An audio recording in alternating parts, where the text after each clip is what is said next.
The Philadelphia Eagles look to stay undefeated, and there's an NFC heavyweight battle that could have major playoff implications. The Ultimate NFL pregame show starts right now.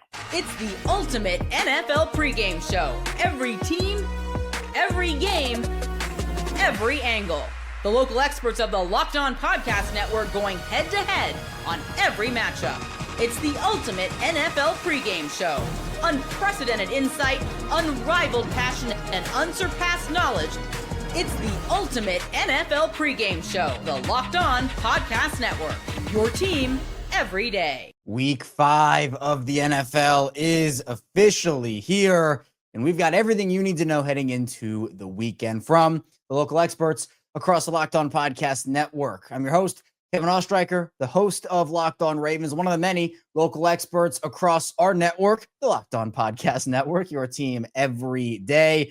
And from the primetime game of Chiefs and Jaguars to the big 4 o'clock window matchup between the Buccaneers and the Seahawks to why that game where you have the Eagles looking to stay undefeated against the Denver Broncos could mean more than you might think. We're going to take you game by game to make you the most informed fan for game day. And it's really exciting. You know, NFL season's progressing nicely. We're already a month through the season, which is just absolutely incredible how fast time has flown by here as we continue to cover you all different types of ways with NFL content here on the Ultimate NFL pregame show. And of course, I want to tell everybody this episode is brought to you by Mazda. Like our players, we sweat every detail because when you make every move count, pulling off the unexpected is only the beginning. Stay tuned later for highlights in this week's Moving the Game Forward. Mazda, move and be moved. Well, we're going to start off here with the 1 o'clock slate, but we're going to have the 9:30 slate before that is the Minnesota Vikings and Cleveland Browns. They face off in a battle between two teams that are looking to pick up a big win. So you have Spencer German of Locked On Browns and Luke Braun of Locked On Vikings taking you up to game time with everything you need to know. Final segment here of our crossover edition of Locked On Browns and Locked On Vikings. Spencer German, Luke Braun. And this is usually the portion of the show where we start diving a little bit more into just the path to victory for both these teams. And obviously it's an interesting one. I already kind of laid it out, but I do think their strength for their team, which is obviously the defensive line, and how dominant they can be, how much pressure they can create on Carson Wentz, what types of problems they can cause this Vikings offense with the banged up line that they'll go in front of. This honestly does feel like a game where Myles Garrett or just that front in general could take over, gift the Browns offense some easy and short fields. But it's also not like lost on me that with the offense has been rock bottom with Joe Flacco. That's undeniable. Do I think it's going to be a little bit better with Dylan Gabriel? Yes, I think that's very, very possible. But am I sitting here predicting that they're going to go out and put up a bunch of points? They haven't scored 20 points since week 13 of last season. Like, I still don't know if that's even in the cards because this offense has just been so bad in so many different areas. But again, I think for me, it starts like the path to victory for the Browns certainly starts with that defensive side of the ball. And we haven't even really talked about like on the outside of things. We know that the Vikings bread and butter is the fact that they have one of the best receivers in football in Justin Jefferson, a guy that can take a top off a defense and make some plays. The biggest question becomes, can they get him the football consistently with the pressure that the Browns can be generating? And obviously with a lockdown corner on this team as well and Denzel Ward. Right, and that's another matchup that we definitely should talk about. So the Vikings have this receiver core of a ton of speed, but they're all kind of smaller. They don't play a physical brand, right? They're all go around you guys, not go through you guys. And Jefferson's one of the best in the league, one of the best I've ever seen at going around, not through. He has there's this incredible detail, this precision to the way that he runs a route. And the way that he sets up his deception. He's not just trying to make you think he's going right and then he goes left. He's trying to make you think it's going right because he knows your film study says that from this formation, from this, if I go right, then it's going to be this concept probably. And he's giving you a much more sophisticated picture, which can really punish like veteran defensive backs that think they know what the picture looks like. The problem is if you knock him off of that timing, there's no more of that tool. So teams have loved to like put a safety over the top and then press him, or just play catch technique and try to jam him off the route tree, especially when they have a bigger, more physical corner, like the way I think of Denzel Ward. So that's another potential snag in the Vikings offense trying to move the ball. They also have Jordan Addison, who's really fast but small. They have Jalen Naylor, who's really fast. He gets knocked off his route really bad. So they got these guys that can take the top off the defense, but how are you getting the ball to them when you've got this D-line, O-line matchup nightmare thing happening in front? And a quarterback that might not even see it in Carson Wentz, probably, but you don't feel too much better about that with J.J. McCarthy in his third start coming off an injury with a hobbled ankle. So yeah, this whole game just feels like, okay, which offense can find a way? Which offense can find a way to survive? Because these guys, it doesn't feel like you're going to see 80-yard drive back and forth, 80-yard drive back and forth. There's just too many problems. One offense will figure it out, or one offense will fail so spectacularly that they gift it to the other one with a short field. At FanDuel right now, at least as of this recording, the line is at 3.5. Favoring the Vikings. The over-under's at 35.5, which is one of the lower ones I have seen in some time. That's and a it really still low feels number. high. Yeah, it's a really low number. But it also speaks to, I think, the state of these teams right now, interestingly enough. And I love that you break down like the wide receivers there. I think that is an area, by the way, like if Carson Wentz can find time in the pocket, if they can make plays.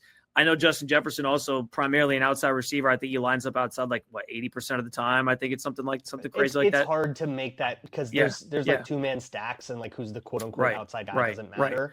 But it's funny you say that because coming out of the draft, everybody saw him as a slot only because he only played the slot at LSU. Can very comfortably play all positions and every receiver on the Vikings does. They all move. Well, and I think that's important because the one part of this Browns defense that I think is a weakness is the depth in the secondary, and their slot corner spot has not been very consistent at times.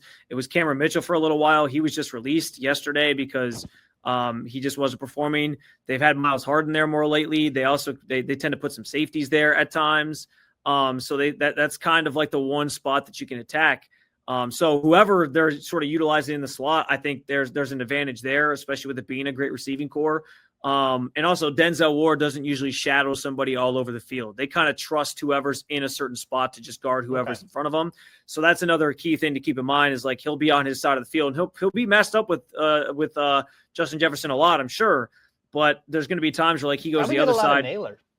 I think they might throw wide receiver 3 out there and just say, go chew on him, Denzel Ward, and go try to find opportunities. Well, and then on the opposite side, it's going to be up to Greg Newsome, who's actually played really, really well to start this season on the opposite side as an outside corner opposite of Denzel Ward. And I think like that's, not that he's had inconsistencies throughout his career. I think this year he's playing really well, but certainly that'll be a challenge for him if he's lined up with Justin Jefferson a lot.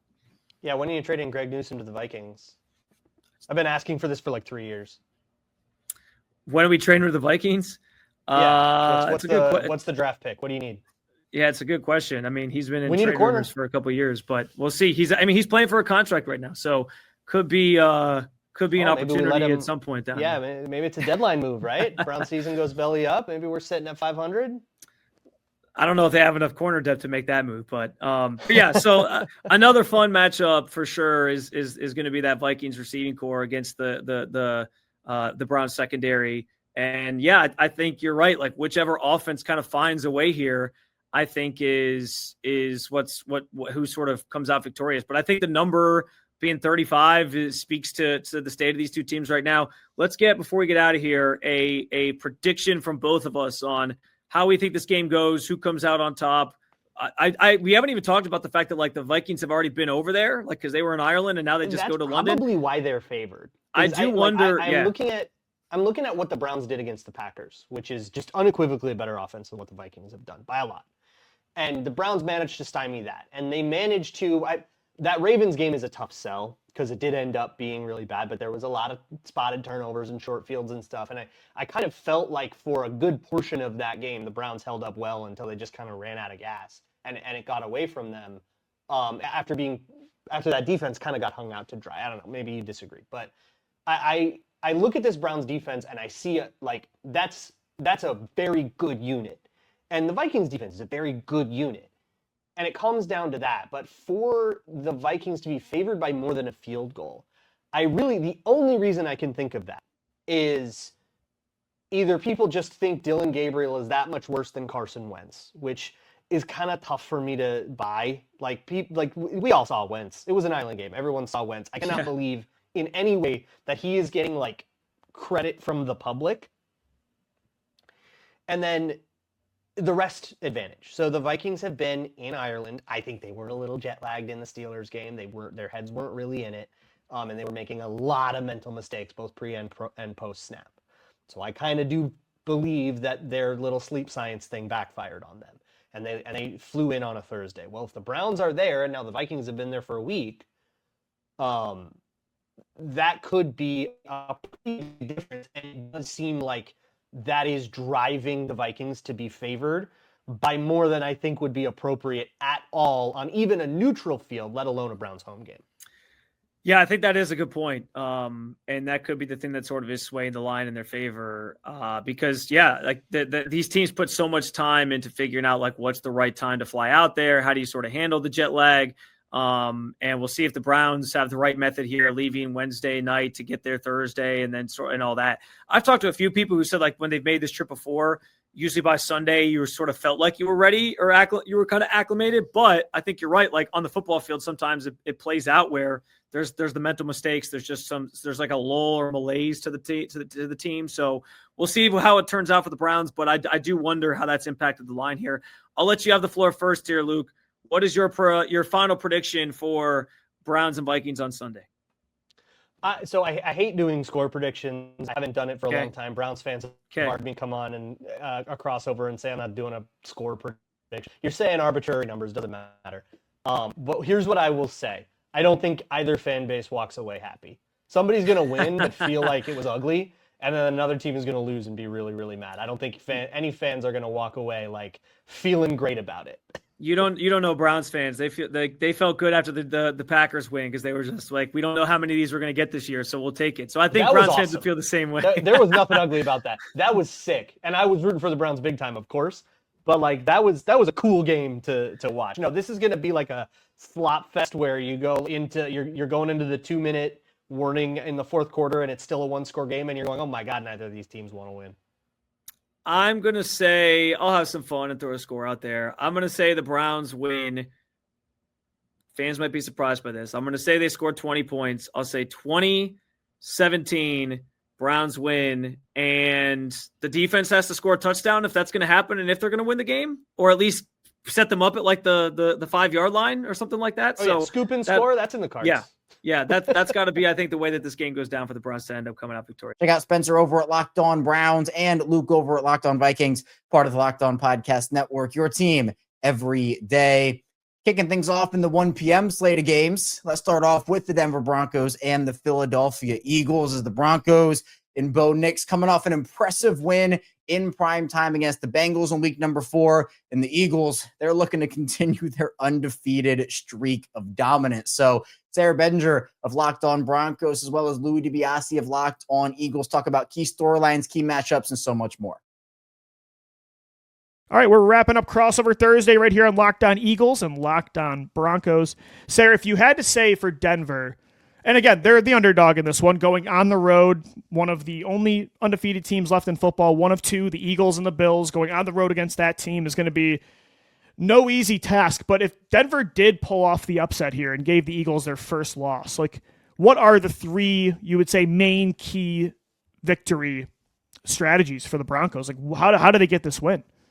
Yeah, I think it's going to be number 1, early down success offensively. I think number 2, you got to force some turnovers because they haven't done that a lot. And then number 3, I think you got to keep that running game rolling because the Broncos ran the ball extremely well against the Bengals after 3 games where they had 1 or 2 drives that they ran the ball really well. They just couldn't stick with it either because they didn't have enough plays offensively or because Sean Payton, he just likes to put the ball in Bo Nix's hands, and he does. But if you can run the ball effectively, win that line of scrimmage, like you said, Nolan Smith out, you feel like you've got one of the best offensive lines in the league. So let those guys do their thing, especially going on the road where, man, I don't know if this is a thing for you. You see this often, but man, the Broncos going out east and playing in the early window never seems to really work out well. So hopefully they can exercise those demons. I don't know what the official record is, but all time, it can't be all that great because the Broncos, I know for sure, as long as I've been covering them, they struggle with this particular time window. The Eagles are finally getting some 1 o'clock games. It felt like forever. It was Sunday night, Monday night, national game at 4 o'clock. That just goes with the territory of winning championships. But for me, I'm just excited that they're playing at 1 o'clock. And so, I think their success at 1 p.m. has kind of been up and down. But it is kind of funny. You mentioned like the trenches for Denver being a key. It's very like unique that the Eagles are almost maybe not the team with the advantage in the trenches in a matchup. Like I do feel like normally they have the better offensive and defensive line, but Denver is that good. So that strength on strength trench battle could really dictate this game. For me though, for the Eagles specifically, like if I had to say 3 keys to victory, I mentioned it earlier, you got to get the run game back on track. Obviously everybody's looking at this as the get right game for AJ Brown in the passing game, but Pat Surtain is the best cornerback in football. If he's shadowing AJ, it's still going to be a tough day for Brown. Like he's going to get his, but I don't think he's going to have 130 yards in this matchup. So get Saquon Barkley going through the middle of that offensive line, get him on the outside too. It's just been sputtering for a month now with number 26. So get the run game going. So then when you have a lead, you can actually start to, sustain time of possession. They just weren't able to hang on to the football in the second half against Tampa Bay. And then I would say continue to win the turnover battle. Jalen Hurts has yet to throw an interception this year. They've won the turnover battle every single week, which is a huge reason that they're 4-0. And then I think they have to win the explosive play battle too. Like, I think people are so hyper-fixated on not turning the ball over, but I don't want Jalen to play scared. I want Jalen Hurts to be smart and have controlled aggression, but I don't want him to play like Sam Bradford back in the day where he's afraid to do anything. Like you have A.J. Brown and Devontae Smith. Give them some opportunities. Even if they're not wide open, they can still be open. So it's hard to find that middle ground, that balancing act of not to force things, but I do think they need to take some chances because the explosive plays are not there so far this year. And if you lose that battle, Sayer, sometimes that's almost as crucial as winning the turnover battle. Yeah, it really is, because if you can pin this Broncos offense deep, like I said, they've struggled with early down success this year. So if you can win field position, you're going to get enough possessions in a game, unless that run game keeps going, like we said for the Broncos as well. I mean, I know the keys are similar on both sides of this coin, and almost every week, right? I mean, it boils down to, can you not turn the ball over? Can you control time of possession? But at the same time, that's where Denver has kind of struggled the most. They had 9 first downs against the Los Angeles Chargers just 2 weeks ago. And so you get a get right game against Cincinnati, but now you're going up against another elite defensive coordinator and, a guy who knows a lot of your personnel, a guy who's as good as anybody at exploiting what you are bad at. And the Broncos have been often penalized as well. So even when they are having good sustained drives, man, they're kind of shooting themselves in the foot a little bit here and ending these drives prematurely with illegal or ineligible man downfield, holding, false starts, all these sorts of things are coming up. And that's just been the problem for them so far this season. So yeah, you've got to take advantage when you do get those opportunities. I think another key is just not getting kicks blocked. I don't know about you, but there's just been a catastrophic amount of blocked punts and kicks. The Eagles have back-to-back games where they returned a blocked field goal or punt for a touchdown, which I've never seen in my entire lifetime, that kind of consistency. And it's been a thing across the league. It's almost like if a kicker's not hitting, they're either hitting a 65-plus yard field goal or it's getting blocked, and there's really no middle ground. It's one of the weirdest phenomenons I've seen. But that's just the early part of the NFL season, man. It's just chaos. Yeah, that has been really weird, hasn't it? It's crazy. Special team stuff has been weird. We've had teams losing games because they couldn't kick it in the right landing zone. All sorts of stuff it's bizarre. So yeah, I'm with you on that. And the Broncos, they've lost 2 games on game-ending field goals, but it hasn't been any of the craziness variety, right? It's just been kind of the, hey, you're flip of a coin here from 45 plus out. Right. It's going to be a huge game, a close one. Both teams need it. Denver trying to get to 3-2 on the year, get out of that cluster of the AFC where it feels like everybody's at 500. The Eagles trying to get to 5-0 and continue to hang on to that top spot in the NFC. Louis has it covered at Locked On Eagles. Sarah has it covered at Locked On Broncos, part of the Locked On Podcast Network, your team every day. Next up, it's the battle of the underachievers, the 1-3 Texans and the 1-3 Ravens. Baltimore extremely banged up right now, and Houston coming off a huge win against the Titans in week number 4. So John Hickman of Locked On Texans and myself, Kevin Ostreicher of Locked On Ravens, we take you through all the key matchups you need to know. Moving along, Locked On Ravens and Locked On Texans crossover Thursday. Kevin Ostreicher, John Hickman still hanging out with you here, talking about this pivotal Week 5 Ravens and Texans both teams matchup. gonna win. It's a huge one. It's a massive one. Also want to again remind everyone this Crossover Thursday edition is brought to you by PrizePicks. Download the PrizePicks app today. Use code LOCKEDONNFL to get $50 in lineups after you play your first $5 lineup. John, let's dive into it. We know that there are pathways for both of these teams to win the game. Now, obviously, depending on the Ravens' injury situation, Lamar Jackson and how that goes, the path could look a little bit different. But in your eyes, from the Houston perspective, what do they have to do to make sure they pick up a win here? A player can't beat a unit. So you talk about Derrick Henry. If everybody else is out on that offense, and if that offensive line is just, even healthy, they weren't good. Derrick Henry can't beat the defensive unit for the Houston Texans. Flip it. I say Kyle Hamilton is active out there, right? Kyle Hamilton, a safety, can't beat the unit of the Houston Texans offense. So that's number one for me. Secondly, I really do think, and here are some numbers that I think are important to include, like for the Houston Texans, 2nd and 1, or from second down, 1 to 3 yards to go, 4.2 yards per carry, 6 first downs. Second down with 4 to 6 yards to go, 8.7 rushing yards gained. CJ Stroud, 6 of 9 and 96 yards, and a total of 8 first downs combined on the ground and in the air out of 13 plays.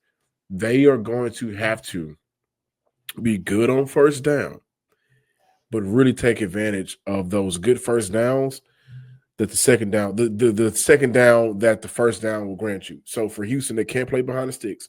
That first down play, it needs to be between 3 to 4 yards on average.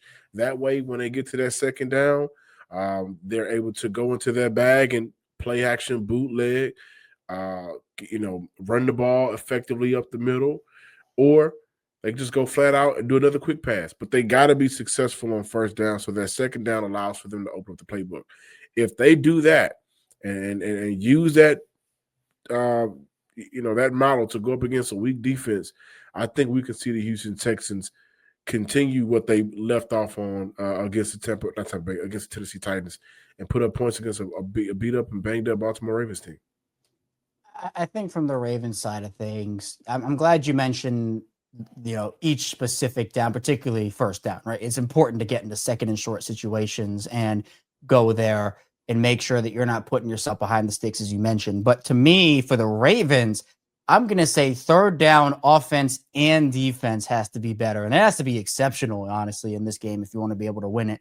The Ravens' conversion rates are terrible defensively. They're 28th in the league in red zone percentage. They're 27th in the league at fourth down percentage. They're 24th in the league at third down percentage defensively. You cannot allow the Texans to continue to extend drives. That's been something that's hurt the Ravens all year. I mean, the Chiefs, that game, the Ravens came up with multiple huge third down stops only to let them get it on fourth down. It continued drives. It allowed them to get points. You have to be able to stop this Houston Texans offense because you don't want them to get momentum. You don't want your defense to get tired out, especially with maybe the lack of players you're going to have in this one with injuries. It's just all around an effort there to be able to rally to the ball, get pressure, come up with big stops. That's really huge.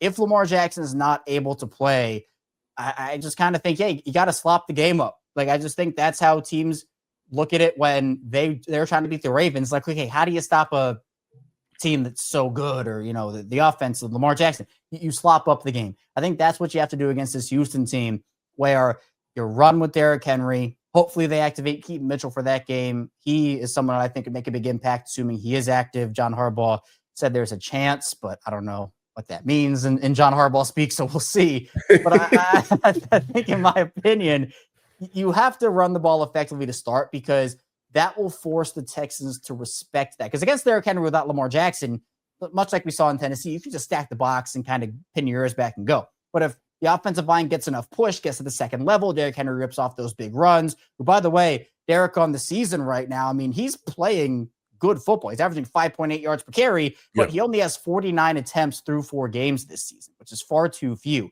One of those games, I was like, why isn't he in the game right now? It's still a close game. I think it was a 3rd and short, or maybe a 4th and short, and he wasn't out there. Then he couldn't punch it in. And what's going on with that offense is what I'm kind of wondering. Yeah, and look, John Harbaugh, he eviscerated Todd Monken, the offensive coordinator, for that. And, while he's correct in that, saying the personnel decisions need to be better, the third down and short play calls and all that stuff, the vibes, I'm just telling you, I'll keep coming back to it, John. The vibes are just bad right now in Baltimore. So I think, in my opinion, if the Ravens can get the run game going, you can then work play action off of that. Maybe get Mark Andrews behind the defense. Maybe Isaiah Likely can get some action here.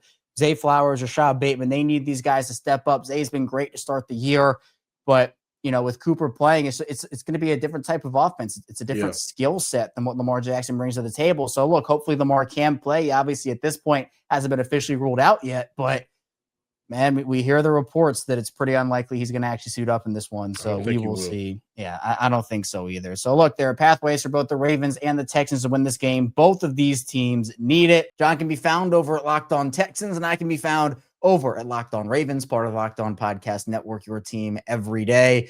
Next up, the Indianapolis Colts are a wagon right now. Absolutely a scorching start to the season, better than anybody thought they would be. And the Las Vegas Raiders are looking to pick up a win of their own. Those two teams facing off. Your boy Q of Locked On Raiders and Zach Hicks of Locked On Colts talk about if it'll be Daniel Jones or Geno Smith that comes out on top. Already locked on everydayers. We are back wrapping up this crossover Thursday episode. I'm Zach Hicks of Locked On Colts. That's Q of Locked On Raiders. We're talking about the keys to victory for both of these teams. Q, what do you got for the Raiders this week?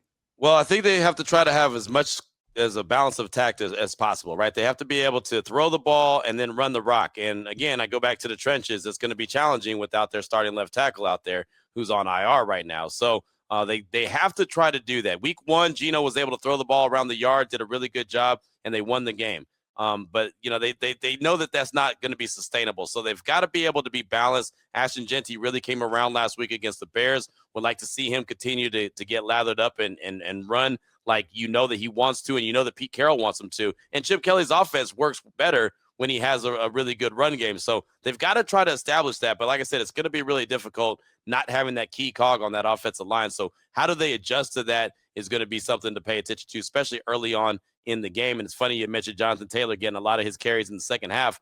That's what the Raiders really want to do, is have Ashton Genty get a lot of runs in the second half. That means that they're either winning the game or they're really close and they can stick to their game plan, right? If they have to air it out, that means they're coming back from behind. So I think they have to be balanced as possible on the offensive side of things and get the ball out of hands of Geno Smith. When they are throwing the ball, get it out of his hands as quickly as possible.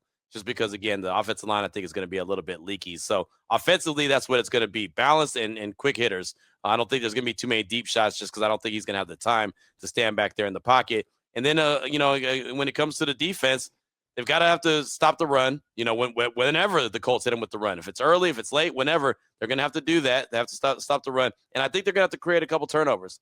I think if Daniel Jones puts the ball in harm's way, they have to go get it. Right? The Raiders have never been a team in the last 4 or 5 years that have been just dominant when it comes to creating turnovers, but they need to find a way to get the ball. Go see ball, get ball. They need to do it a couple times. Give that offense maybe a couple short fields and take advantage of it. So it's really not a hard recipe, but it's not the easiest recipe when you're going on the road to face a team that's actually playing really good ball this year. Yeah, no, you said it best there. On the road, going to a dome team that has been very comfortable at home this year. I think in the Colts, 2 home games this year, they've had 32 points scored, I think, in the 2 games this year combined, or 32 points per game scored in the 2 games combined. So yeah, this Colts team is scoring really well at home. And I think that's gonna be my biggest key right here. My number 1 key is the Colts offense just getting back on track, getting the process rolling again, getting those penalties out of your system, the pre-snap calls out of your system, getting everybody healthy, get back to what was working in those first 3 games and just shake that Rams game out completely. When it comes to the defense, I think the biggest key is just making Geno Smith hold that ball just a tick longer than what this Raiders offensive staff wants him to. They know as well as we know that left tackle is going to be exploitable, so they're going to want quick hitters. They're going to want screens. They're going to want to get that ball out of his hand. So as much as Lou Anarumo can disguise blitzes, show 5, bring 4, show 5, bring 6, show 4, bring 6, change as much of the picture as possible,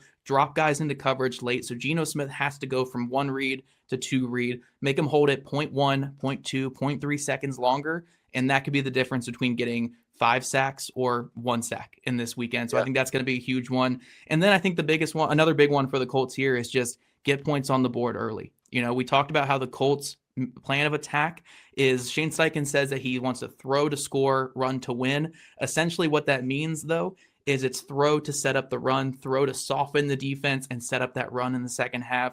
You can only really do that if you are leading or you're in a pretty close game there going into the second half.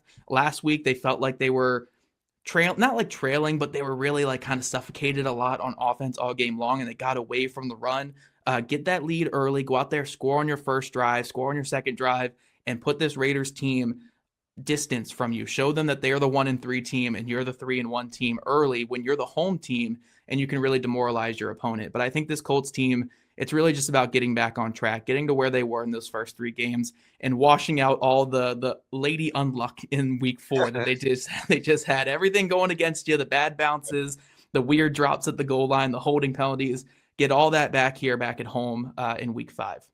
Yeah, and one more thing for the Raiders, they just can't beat themselves. Right. That's one of the things. And you talking about the mistakes that the Colts made, that makes me go back to Geno Smith turning the ball over, the Raiders getting dumb penalties at the worst times. They're not a good enough team to overcome that. They're just not, right? And some teams, they find ways to overcome it. If they have 10 penalties and go for 100 yards and a couple turnovers, sometimes they're able to still win that game. The Raiders aren't in that category. So they have to make sure that they play a clean game. They can't turn the ball over at a rapid pace like Geno's been doing, and they definitely can't have dumb penalties that put them behind the sticks or give their opponents, first downs when they don't need to have first downs. So got to play a clean game as well. Yeah, absolutely. Both these teams kind of don't have that margin for error where they can lose the turnover battle and still win games. Last week was the first time all year the Colts lost the turnover battle, and it resulted in their first loss of the season. The Raiders all season have struggled with that turnover battle with Geno Smith leading the NFL in interceptions. So that's going to be a big key for this game just for both teams. But that is all we have for today, guys. I will say, though, for anyone thinking that this could be a one-sided affair with a 3-1 team and 1-3 team, never count out a team with Max Crosby and Ashton Genty and Brock Bowers, even if he is a little banged up to start the year. Never count out the team that has the superstars on their team. So I think this is going to be a good showing here for both these squads. It's a must-win game like every game is for both teams, but for completely different reasons. The Colts want to get back on track. The Raiders want to salvage the season and roll into the Titans with a chance to go 500. You can find Zach over at Locked On Colts and Q over at Locked On Raiders, part of the Locked On Podcast Network, your team every day. We still have a lot of NFL action to dive into. Coming up, we're going to be diving into the rest of the 1 p.m. slate of games. Plenty of great matchups to talk about. Stay tuned. Plenty coming away on the Ultimate NFL pregame show.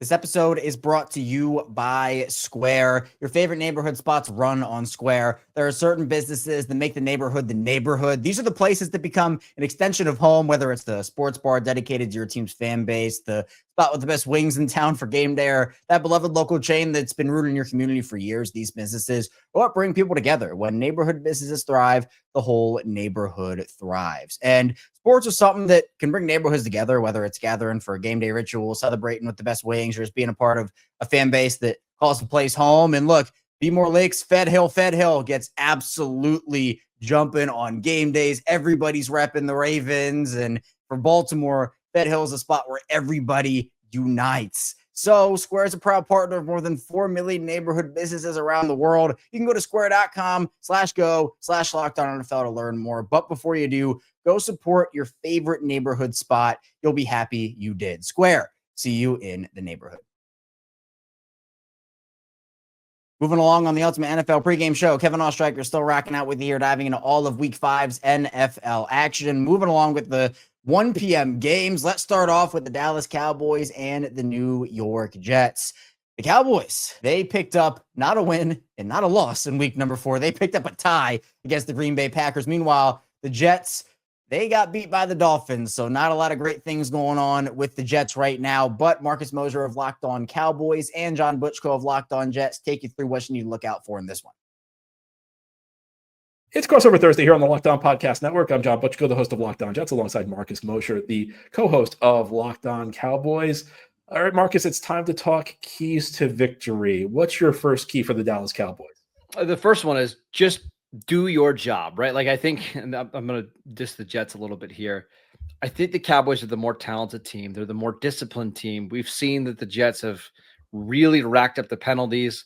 They're prone to fumbling the ball. Now, Fields has not turned the ball over himself a ton, But as long as you don't make the back-breaking mistakes, like the defensive holding call on 3rd and 11 or jumping off sides or the false start, I do think the talent will ultimately win out here. And for the most of these games, like if you just go across the league, more often than not, the better quarterback, usually their teams end up winning these games.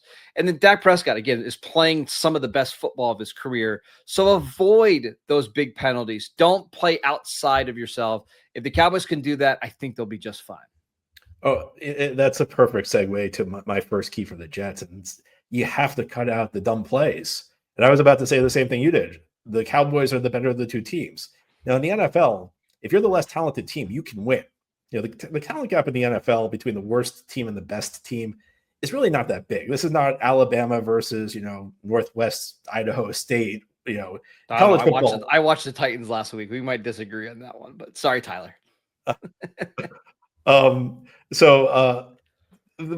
point is, like in college, like there, in college, like one team can be so much better than the other. You can play poorly and lose. You can play really badly and lose if you're the better team.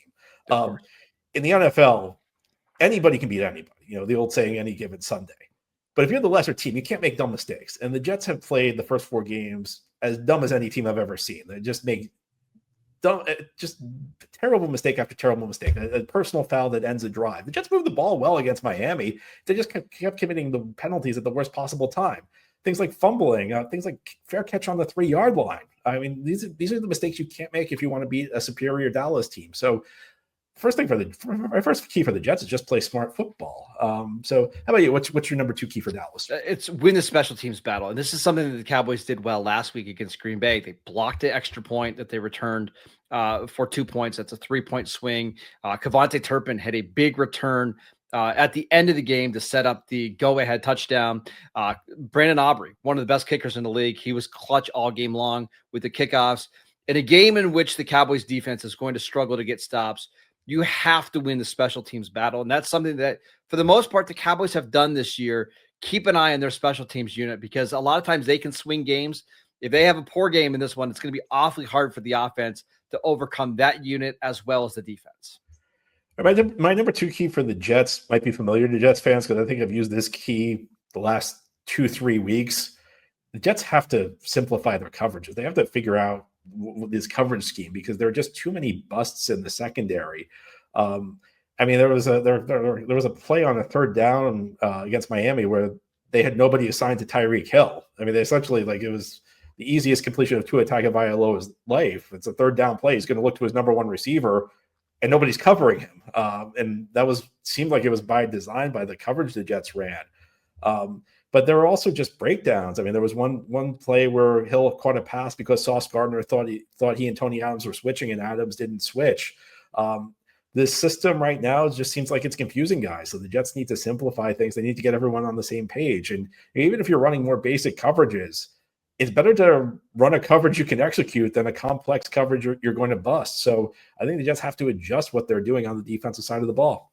And for the Cowboys, the last thing, the offense has got to start fast. You cannot have one of these games where it takes you 2-3 possessions to get points on the board. And this happened against Green Bay last week. Like, they got down early in this game, and then, they're really fighting all game long to get back in it. Against a Jets team that's coming off a Monday night game on the road, you have to start hot. You've got to go down in the first couple of drives and get points, even if it's just field goals, getting something on the board, because I do think this Jets team, some of the quotes you're hearing out of the locker room aren't great. If you can get that 10-0 lead, 14-0 lead, maybe things can start to roll downhill for you a little bit. But the longer you keep the Jets in this game, the more that they're going to believe that they can steal it. Don't let that happen. Yeah, I've seen this happen. I've got a lot of experience watching bad Jets teams. And one thing I've noticed is when the Jets have a bad team and they're able to pull an upset, it's when the other team gets off to a slow start, momentum starts to build, and the Jets start to believe. So I think that's a great point that you make. My 3rd key to the Jets is continue to get Mason Taylor involved. I mentioned earlier that Garrett Wilson's the number 1 receiver on this team. And through the first 3 weeks of the season, there really was no second option. In week 4, we started to see a second option emerge. It was a rookie tight end, Mason Taylor, who got off to a slow start, which is not surprising. Tight end's a tough position to transition to in the NFL. Taylor's not a finished product. He's actually the son of Hall of Fame defensive end Jason Taylor and the nephew of linebacker Zach Thomas. You know, a guy who's, you know, got great family ties to the NFL, but it started to feel like he was coming on against Miami. And it also started to feel like Justin Fields was getting comfortable throwing him the ball. And we know that for the Jets, every team's coverage scheme is going to be focused around taking away Garrett Wilson. And Garrett Wilson's been so good that he's still been able to produce despite that so far this year. But you still want to have somebody who can give Garrett Wilson a break. So Mason Taylor stepping up, I think is important. I think him continuing to kind of grow in his role in this offense, type of thing the Jets need. Jets can run the ball. Jets have a number one receiver. What they're lacking is a quality target beyond Garrett Wilson. If Mason Taylor can be that guy, it could take this Jets offense to a better place. And just for a prediction real quick, this game makes me really nervous if you're a Cowboy fan. You just came off an emotional Sunday night game that went into overtime. They played a bunch of snaps in that one. Now you're going on the road, playing a noon kickoff for them, a 1 p.m. kickoff. And the Cowboys have historically struggled in these kind of games. So I'm not saying that they're going to lose, but this is the type of game that should make you very, very nervous. I'm going to pick the Jets to pull off the upset in a, let's say, 27-24 game. Be cautious of this one, Cowboy fans.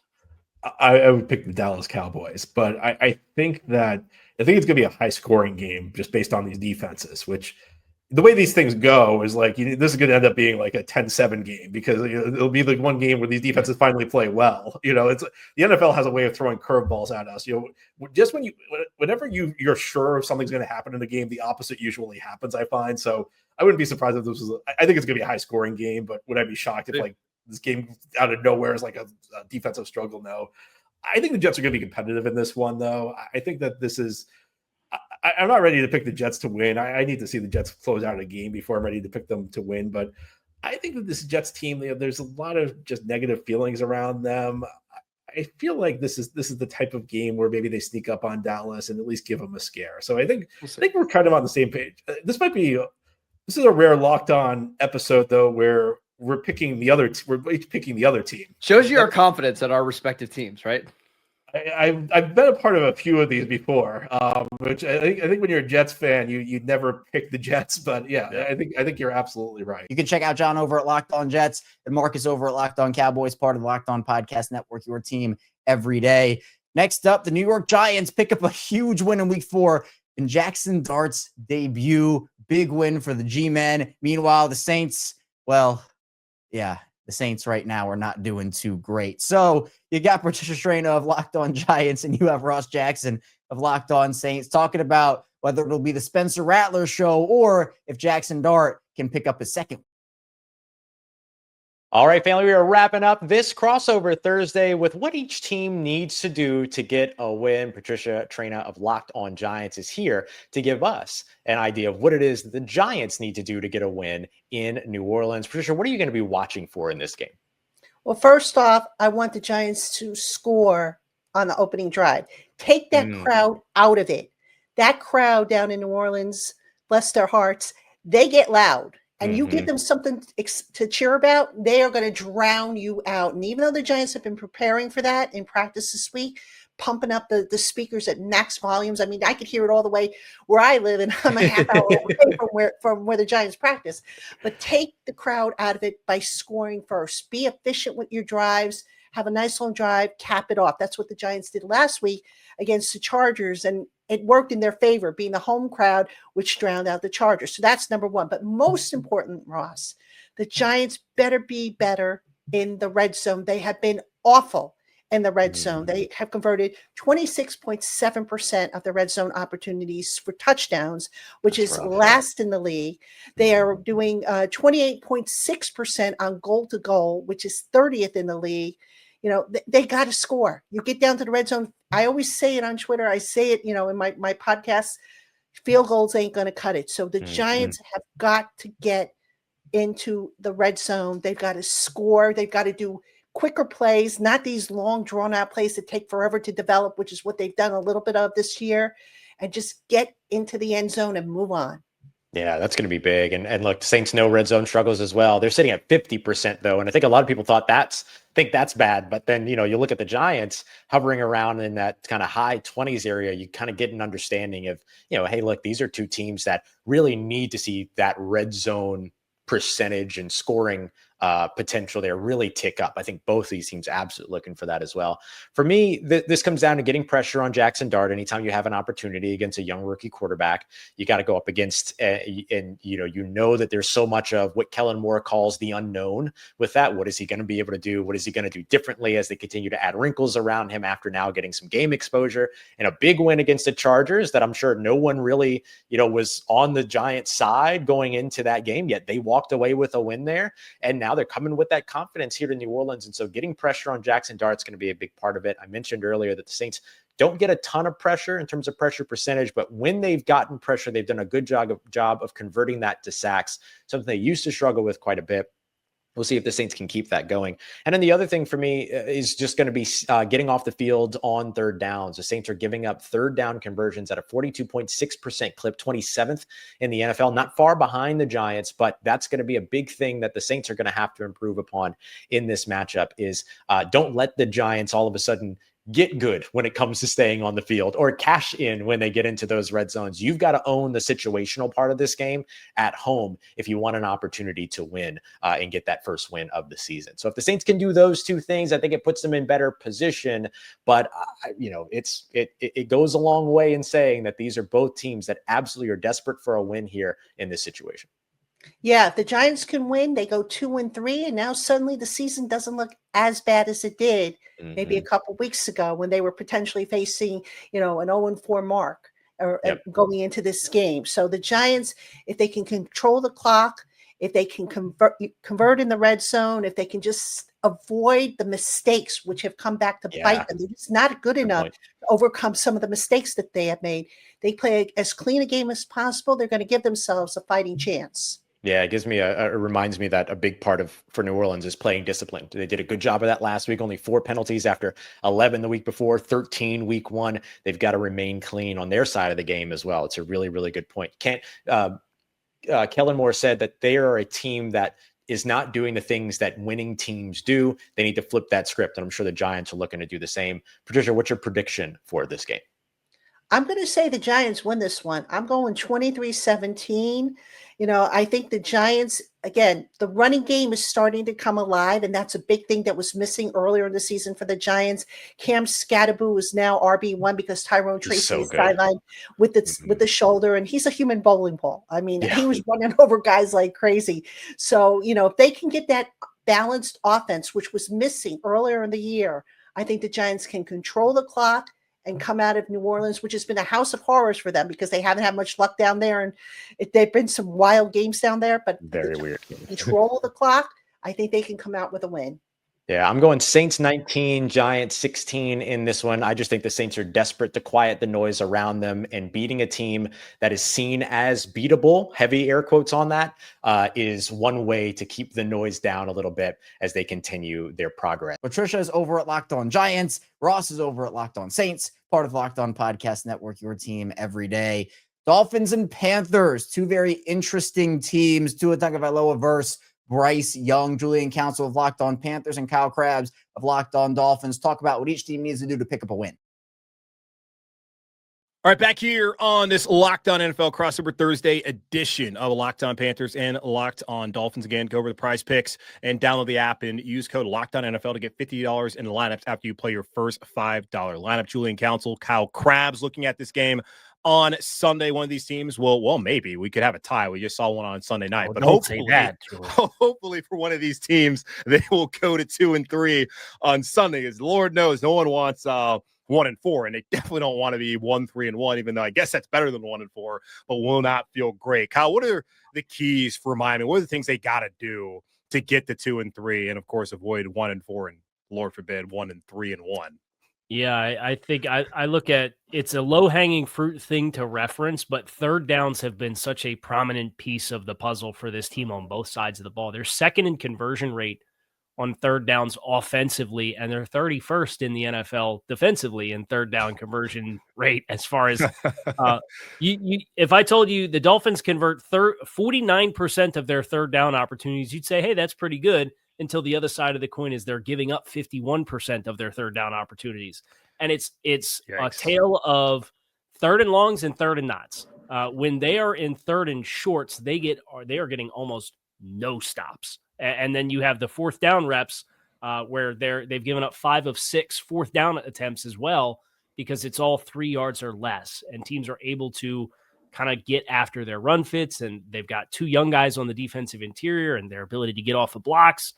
Maybe you have the perfect play call in and you shut down Justin Fields to the outside, and the backside pursuit player is nowhere to be found. And the 2 guys in the B and C gap are laying on their bellies on the backside, and Justin Fields turns around and pivots back around and runs 43 yards for a touchdown on a fourth down run. So it's just been like a perfect storm for them, where they've talked a lot about winning on first and second down to set up not third and shorts. And their offensive pathway has been Mike McDaniel at times has gotten too keen on trying to feed his 2 marquee wide receivers. Well, now he doesn't have one of them. So are you willing to be a little bit more methodical in the way that teams have kind of manipulated you to get into third and shorts, so that you can get to third and shorts more often and continue to live in that regard? I think early down success to set up more third and shorts than Carolina is a big piece of this puzzle for Miami to address that big defensive issue and keep that thing that's working on offense going without Tyreek. I mean, staying on schedule, like everybody talks about it. It can really be that simple. Offensively, obviously, there's other things you have to do to have success, but I don't know any defense in the world out there that's going to be successful if they're constantly in 3rd and 1, 3rd and 2, 3rd and 2 short situations. And that apparently has been an issue for Miami. Looking at Carolina in this game, they were actually pretty good on special teams the first 3 weeks of the season. They had a great game against Atlanta with Ryan Fitzgerald, the rookie kicker, making 57-yarder, making the rest of his kicks. And he had his little dirty kickoffs where Atlanta could not field those. It was like 4 times where they just bobbled it there on the kickoff, and they were doing an excellent job. Then on Sunday in New England, all that went away as they gave up a punt return for a touchdown, another long punt return that led to a touchdown for New England, and Fitzgerald missed an extra point, missed a field goal. Just a disaster. They got to get back to doing what they did the first 3 weeks on special teams, because that's an area of the game where a lot of people want to ignore that, but you can lose games in that manner. And I look at the game on Sunday where Dave Canales decides, let's run the ball on 3rd and 10 from New England's 45, get 2 yards, and then on 4th and 8, kick it from the 43 from New England. And then what happened on that kick? A punt return for a touchdown completely flipped the game. So that, in my opinion, kind of lost in the game right then and there, and their inability to respond. And a lot of folks also have complained about the lack of rushing attempts for Chuba Hubbard so far this season. Well, big reason is they're always playing from behind. If you can't play from ahead, you really can't establish the run. And I'm looking at these 2 teams. The Dolphins and Panthers are 25th and 26th respectively in the NFL in time spent ahead on offense. So if you're overall, so if you're not going to be ahead of the Dolphins with the lead, like they kind of started out the game on Sunday against New England, then you're going to have a hard time getting Chuba involved, being able to lean on that, take pressure off of Bryce Young in the passing game. And then you got to get on track offensively, especially I talked about earlier with the matchups. You're looking at a pass defense where they can be had, especially as you mentioned, over the middle of the field. You got to find ways to get more than Tedder McMillan involved on Sunday in this game if you're going to end up getting a win at home, because if you haven't won on the road so far this season, so Lord knows you got to win at home if that's going to be a trend, which Dave Canales is 2-9 so far for his first 11 road games here in Carolina. So they're not going to have success on the road. They got to have success on home if they want to take a step forward here in 2025 and not have yet another disaster on their hands this season. Looking at the line over at FanDuel, our betting partners here on the Locked On Podcast Network, Miami, 1.5-point road favorite. I'm a little surprised, but also not surprised, because Vegas just does not like this Panthers team. And I mean, rightfully so. They got to prove it to them first. Any thoughts on that? I don't have a prediction necessarily, because I don't know what the hell to expect from the Panthers on Sunday, but any kind of final thoughts as far as this game goes, Kyle? Yeah, I think this is a game that is going to be another one of those. There's 3 to 5 plays that you can look at and say, hey, these are the pivotal plays in the game. And depending on who gets more of them, that's going to tip the scales. The Dolphins have played, they got smoked by the Colts in week 1, and they've played 3 consecutive games of that nature. I just don't, even if Miami comes out and they win this football game, I don't think they're playing strongly enough in all phases for this to be a game that Miami wins going away. And I don't think it's a hot take to say the same about Carolina with kind of the ups and downs. Now they got after Atlanta really well. I would be surprised if Miami had that same degree of struggles because it seems like they have found something to lean into, and they've kind of progressively gotten a little bit more stable on offense. And defensively, it's been like you plug a hole here and 2 more leaks spring up over here, and then you plug one of those and the leak that you just plugged pops back open again. So I expect this to be a closely contested game, and I'm glad you mentioned special teams too. Miami has they averaged 12 yards better field position against the Jets than the Jets did offensively, and a lot of that was due to the kicking game. And I thought the Dolphins had their worst game covering kicks, with the exception of the kickoff return that the Patriots had. So we can commiserate in getting tagged for special teams touchdowns by New England. So I think that piece of this puzzle will be another big one as well. And it seems like more than any time in recent memory, special teams on a weekly basis is helping decide games with blocked field goals and kickoffs. Kickoffs out of bounds that are setting teams up on short fields to go kick game-winning kicks, all that kind of stuff. So I think that third phase, who shows up in the best way in that regard, I think that's my final thought for this game. Yeah, especially for these two teams where they've had issues on offense and on defense. They got to find some advantage wherever they can. Kyle's over at Locked On Dolphins. Julian's over at Locked On Panthers, part of the Locked On Podcast Network, your team every day. That'll do it for the 1 p.m. slate of games, but it will not do it for us on the Ultimate NFL pregame shows. We are going to dive into some great 4 p.m. slate matchups. We got a lot coming your way here on the Ultimate NFL pregame show. This episode is brought to you by Mazda's moving the game forward. For those who believe it's not just about playing the game, it's about redefining it. There are moments that do more than put points on the board. They move crowds, move culture, and keep moving the game forward. This week's moment to move the game forward is for the Ravens. Even though it was a really tough loss to Kansas City, I thought that overall Justice Hill made a really big step. He had been struggling to start and do a lot of things this year, but he ended up making a huge couple of plays in this game, scoring an early touchdown and then scoring a late touchdown too. And so in an otherwise pretty poor game for Baltimore, they kept moving forward. And even that kind of gives a little bit of hope for the Ravens, even though they're banged up right now. And that's what it's about, right? The fans keep moving forward. The team keeps moving forward, and hopefully they can be a lot better this upcoming week. When you follow what moves you, the unexpected is only the beginning. And just like there's more to every highlight, there's more to a Mazda vehicle. Mazda, move and be moved. The Ultimate NFL pregame show moves along. We are done with the 1 p.m. slate of games, but that does not mean that there is not more NFL action to talk about. The 4 p.m. slate, man, there are some good matchups here. We're going to start off with the Tampa Bay Buccaneers and the Seattle Seahawks. This is a battle right now of 2 NFC heavyweights with a lot of storylines surrounding both teams. James Yarko of Locked On Bucks and Corbin Smith of Locked On Seahawks talk about whether this could be a game where the Seahawks win it, or could the Tampa Bay Buccaneers take this one instead.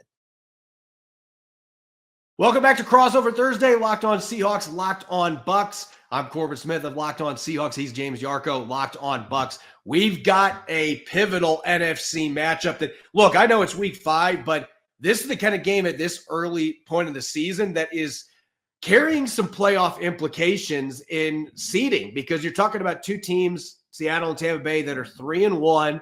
Tampa Bay's atop their division. The Seahawks are tied for first place in the NFC West. But this could be a game, and let's say both these teams are at the top of their division at the end of the season, and they have the same record. This game is going to dictate who gets the higher seed, and what if they're competing for the top 2 seeds? I don't think that it's probably going to happen, but who knows? Crazier things have happened, but this is a game that has a lot of weight for a week 5 matchup with 2 playoff hopefuls, 2 teams that are near the top of the standings in the conference. Tampa Bay, as you mentioned, James, they're banged up, particularly in the offensive side of the football. So what's your recipe for Todd Bowles' squad to go cross country, about as far of a trip as you can have, only Miami being a further one, Jacksonville, I guess, as well. This is one of the furthest trips you can make in the continental United States in the NFL. What do the Bucs have to do to go to Seattle and get that fourth win? Offensively, you have to find a way to keep the defense honest and establish the run, potentially without Bucky Irving. Now, I feel like I say this every single week, but it's so crucial to what the Bucs are able to do on offense. They're on a pretty ridiculous streak right now. I think it's like 15 or 16 games in a row where the Bucs have rushed for 100 yards as a team and not allowed the opposing team to rush for 100 yards. So Rashad can get the job done. You're also going to see Sean Tucker.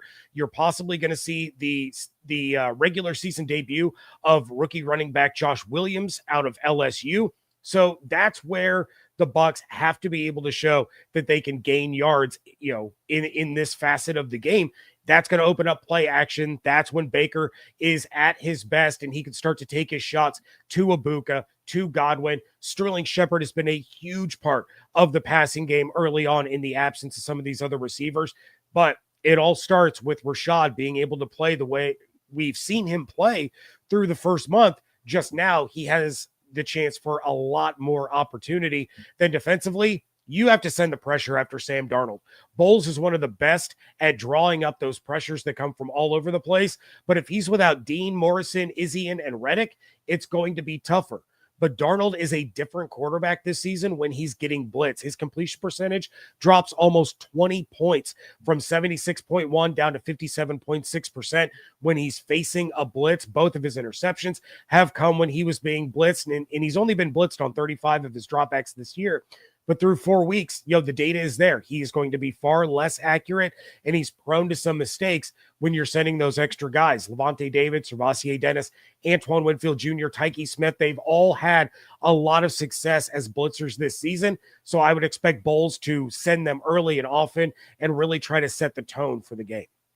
Yeah, I'm looking at from an offensive standpoint for the Seahawks. The biggest issue they have had with consistency in the run game, they've had explosives the last few games. Mm-hmm. I mean, they're getting some big runs. Ken Walker had 3 runs of 19 yards or more against Arizona. And Arizona came in with one of the better run defenses in the NFL, and Seattle was able to find success. But the issue that is still hurting them, and I think it is limiting their effectiveness over the course of a game, they're getting behind the sticks too often. They're taking too many negative plays. And so the onus falls on the offensive line. You've got to win off the snap more consistently. Now, are they going to be able to do that against Tampa Bay? To me, that is going to be crucial because I think, especially with some of the injuries the Bucs are dealing with, if you can get some one-on-ones at the second level for Ken Walker III and Zach Charbonnet, then I'm confident that Seattle's going to be able to get some chunk plays mixed in there, especially if they have a well-timed play that they're able to execute against a blitz and there's not as many guys in the back end.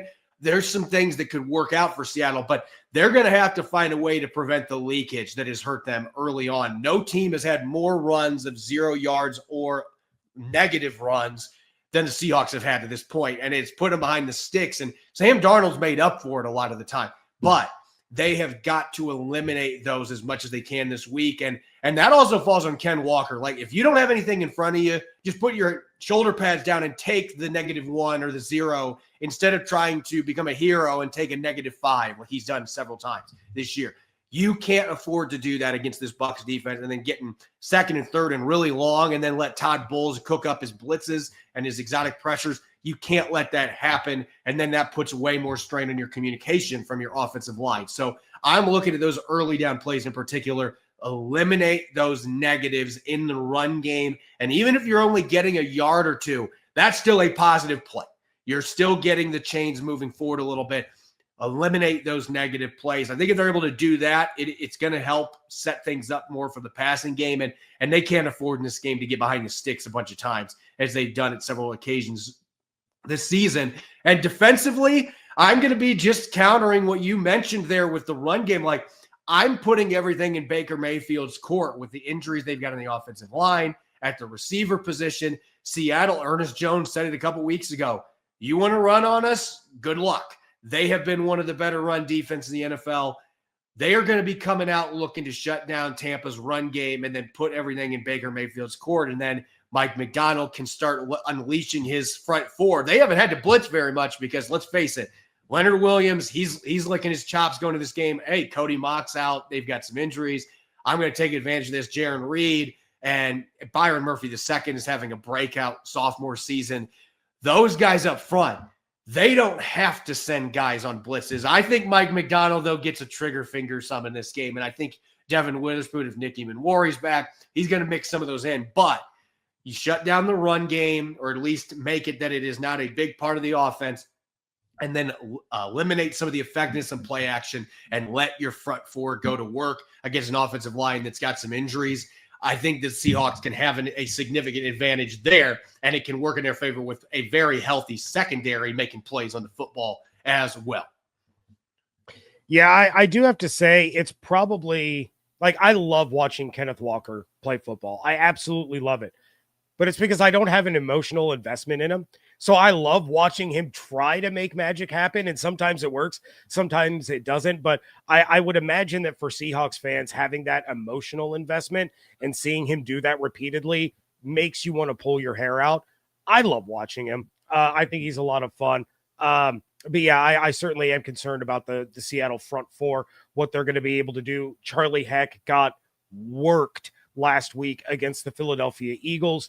Not sure if they're going to have Luke Haggard at right guard or if Michael Jordan is on the mend and he'll be able to return. He filled in the first couple of weeks over at left guard. So still not sure exactly how the right side of the line is going to pan out, but Charlie Heck has had some ups and downs there at right tackle in place of Luke Gedeke. Yeah, Seattle's got Uchenna Nwosu rolling now, finally healthy, 2 sacks last week. Him and boy Mafe. Mafe's been great. He just hasn't had the sack numbers come to fruition yet. But Seattle's going to be looking to get those guys pinning their ears back a little bit and getting after Baker Mayfield as well. So this really feels like a game. Two teams that have quite a few differences. Like Seattle's played a lot of teams that were similar. This feels like a game where there really are some clear differences. And it's going to be interesting who's able to play their game in this one and make it work. And so with that being said, I saved my game predictions for our Friday episode, but with that being said, what are your thoughts going into this matchup? How are you feeling about Tampa Bay with the injuries, but the fact that this team's been able to overcome them to this point? How are you feeling with Tampa Bay making this trip to Seattle and trying to get that 4th victory? I think this is a game that they can win. I just think it's going to boil down to how much of the secondary is injured. You know, if you're having to, move Jacob Parrish to the outside and then you're bringing Tyke Smith down from safety to nickel corner and you're having to start Kayvon Merriweather. They just signed Sebastian Castro off of the Steelers practice squad at the safety position. So it really depends on how they're shuffling all of this around. If Izien is able to go or if Jamel Dean or Benjamin Morrison are able to go, I think that changes the landscape of the defense and really helps the Bucs in this matchup.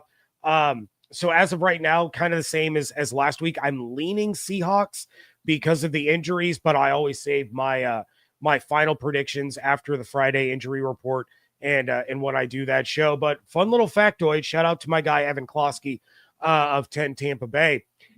Todd Bowles is the head coach of the Tampa Bay Buccaneers. In the first 4 weeks of the season, his record is 11-5. His record over the course of the second 4 weeks of the season, 2-10. This is when the Bucs typically hit their lull and start losing, 3 out of 4, 4 out of 5, 3 in a row. So it'll be interesting to see if they can buck that trend in this game. Yeah, our friends over at FanDuel, they have the Seahawks with the spread here at the 3-point advantage here. I think this is going to be a game that is very close. So I don't know if Seattle can cover that or not. We shall see. I can see this being one of those crazy games where a team goes for 2 at some point and ends up being a 1 or 2 point win for one or the other team. As a result, I could see some craziness happening here, but the Seahawks 3-point favorites going into this game at Lumen Field.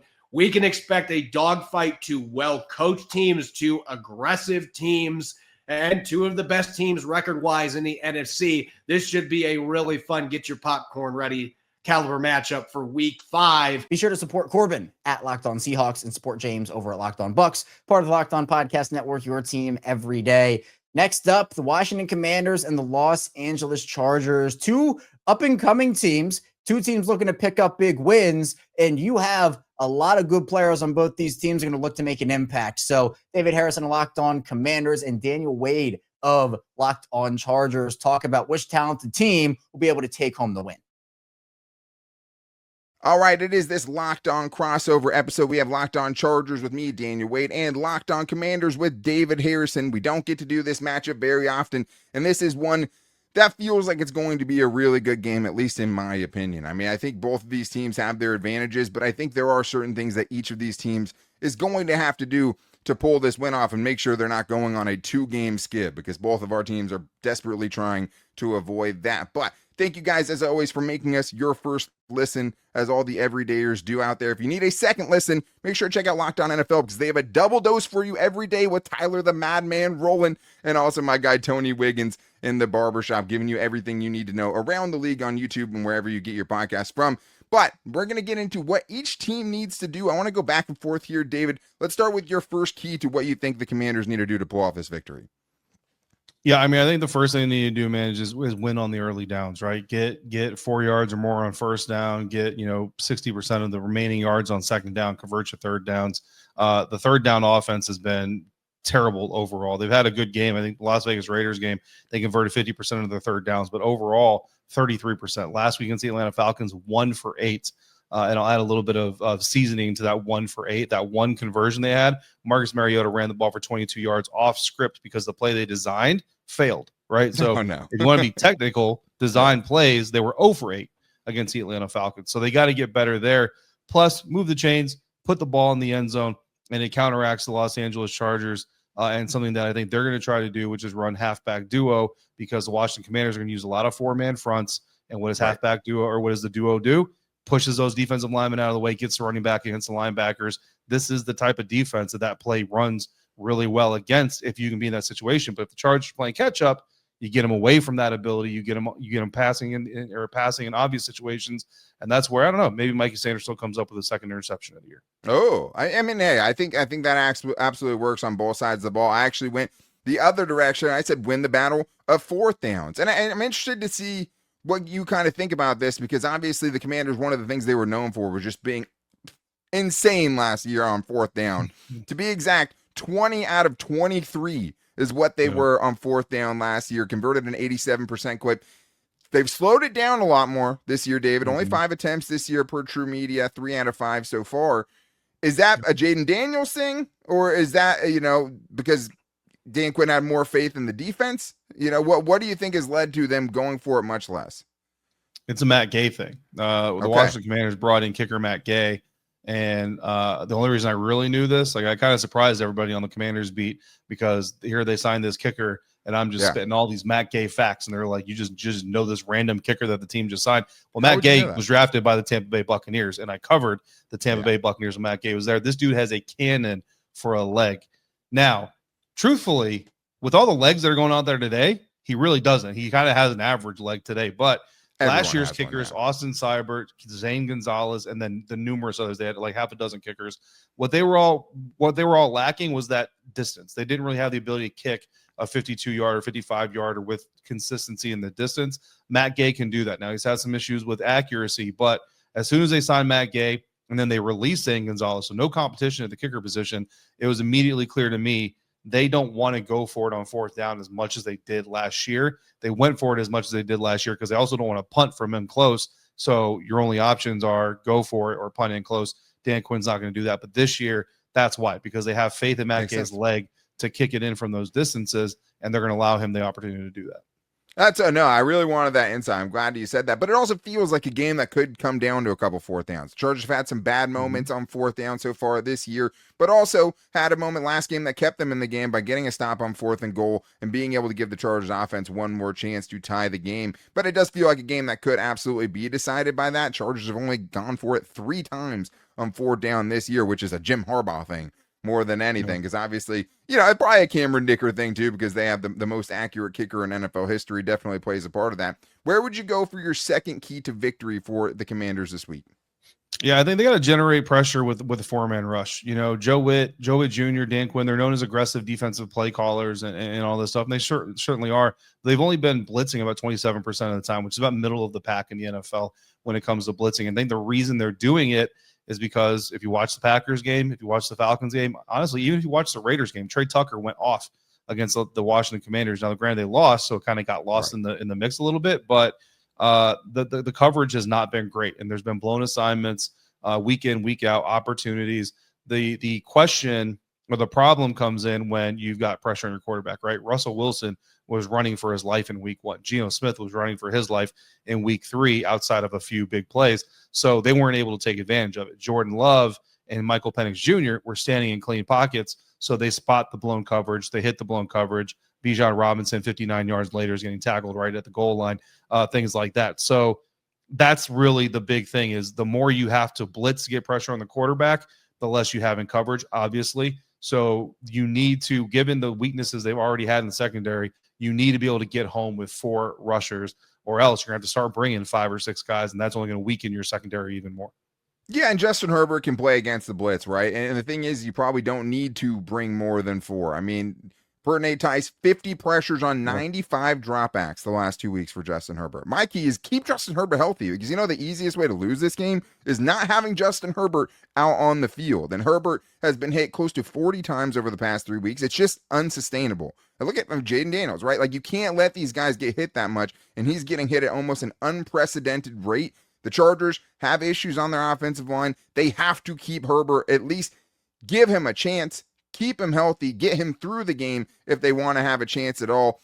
And I think the last thing for me, get off the field in the red zone. That's another one on both sides of things. I mean, the one thing the Commanders have done consistently since the beginning of last year is score touchdowns in the red zone. If you can keep them out of the end zone, if they get that far, which I think they're going to be able to move the ball, that is a great thing for you. And you have kind of 2 juggernauts on each side. I mean, the Chargers, one of the best red zone defenses versus one of the best red zone offenses. Commies 77.8% touchdown rate per True Media. Chargers only allowing 30% of opponents who get into the red zone to score a touchdown. Last week held the Giants to 2 of 5 and got a huge 4th down stop, especially since the offense for the Chargers put their defense in a terrible situation, giving it to the Giants twice inside the 5-yard line. So feels another game, 4th down in the red zone. The team that has to, kick field goals might be the team that ends up losing this game. David, where do you want to go for your last key to victory here?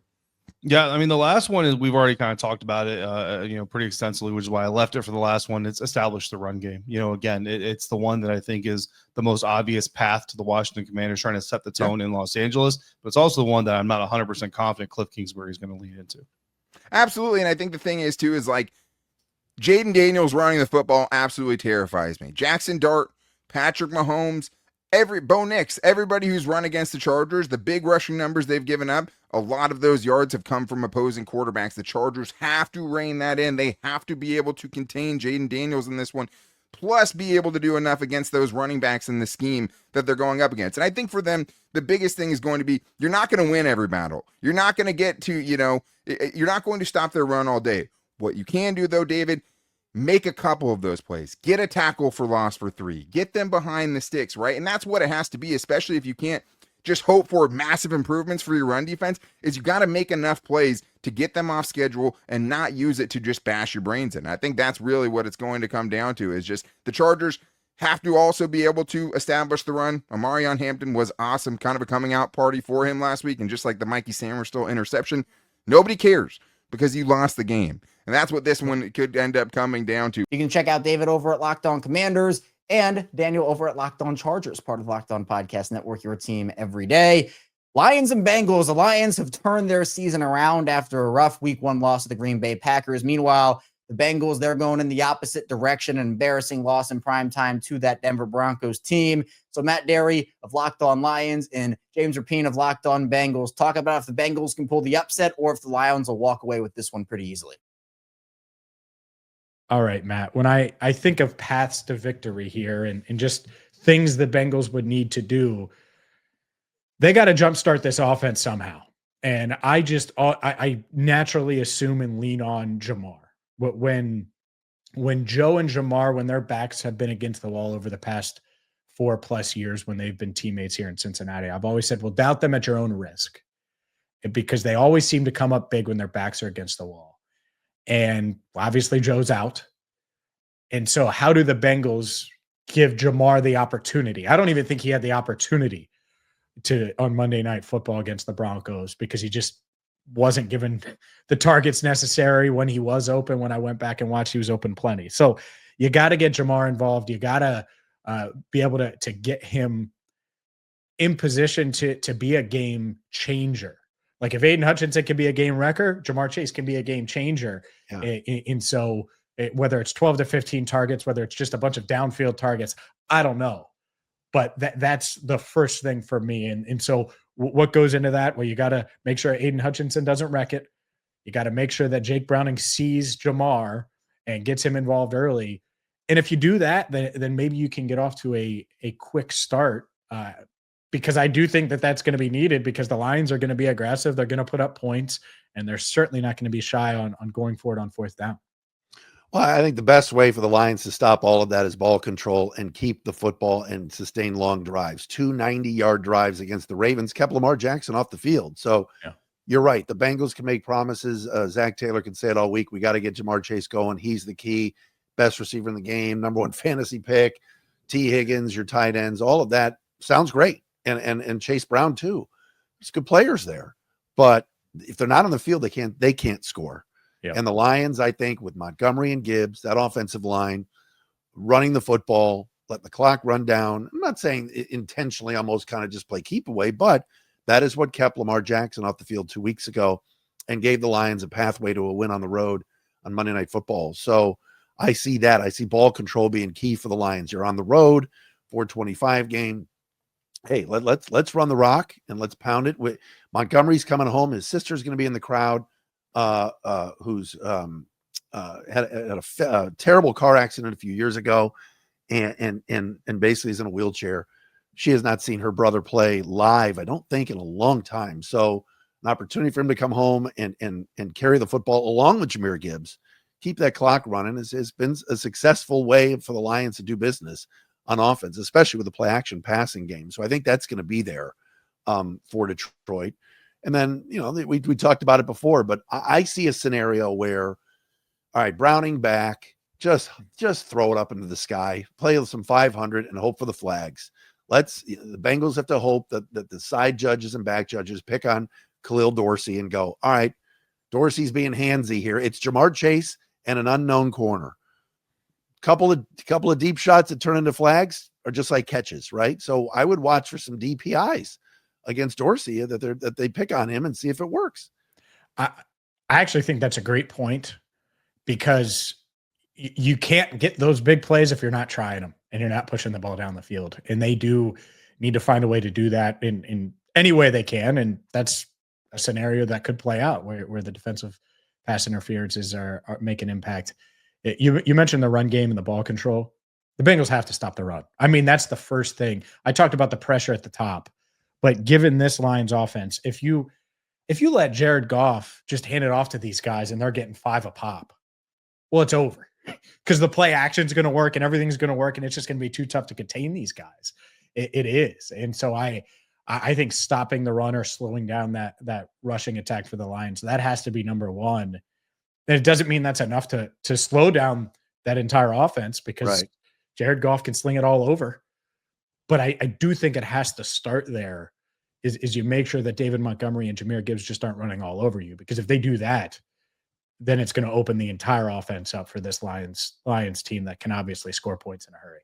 I hate to do it, but is there a chance Browning struggles early, the Boo Birds rain down? I mean, they wouldn't put Brett Rippon in, would they? I don't think so. I don't think so. Like, and that's what's been kind of annoying to me. Like, I'm totally fine with Jake Browning starting on Sunday, but you need someone that you feel comfortable putting in at some point. And I don't think it's Brett Rippon. They have Mike White and Sean Clifford on the practice squad. I don't think that's realistic. They got here a few weeks ago. Yeah. I mean, Brett Rippon got here at the start of September after final cuts. He wasn't even here during training camp. So it's really tough to envision any of those guys, given their experience or lack thereof, and when they got here. So no, I don't think so.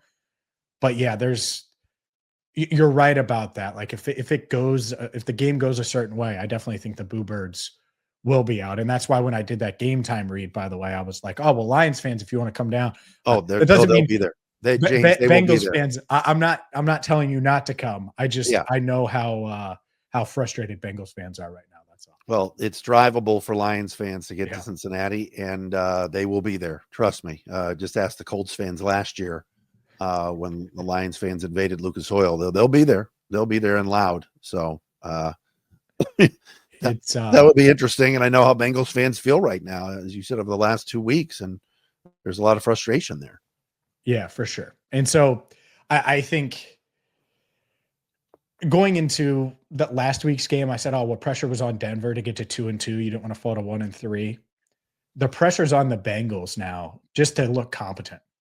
As weird as that sounds at 2-2, like they've been so bad, outscored 76-13 over the past couple of games. And you're playing a team in Detroit that is among the NFL's best. And so it's a tough ask.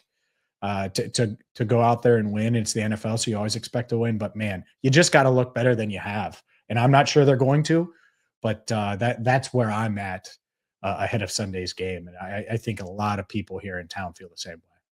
Yeah, I don't see a scenario where the Lions lose either. And it's not me being cocky or anything. Like you said, I just think they're the better team. I think right now without Joe Burrow, that's a tough ask. Like you said, I think unless the Bengals get pressure on Goff and force a couple of turnovers and the Lions hand Cincinnati opportunities, I see the Lions winning as well. I think they've been real solid on special teams the last couple of weeks. Return to punt this week with Khalif Raymond. Kick returns have been better.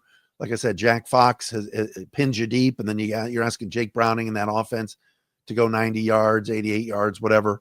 That's going to be tough for the Bengals for sure. And it's nationally televised game. This one was on the schedule, looked cool at the start of the year, and now you're like, oh man, no Joe Burrow. That kind of sucks from a matchup standpoint. But I'm sure the Lions in their building in Allen Park aren't really too upset about it. No, why wouldn't you? Why would you be? Right? It's it should have been an awesome matchup. I still am excited because there are a lot of players in the Lions that I've either followed or we've mentioned on the pod, or obviously the David Montgomery factor, DJ Reader. Hopefully I get to see DJ. It's good. And by the way, I definitely think he's going to be out for revenge. I'm just go for it.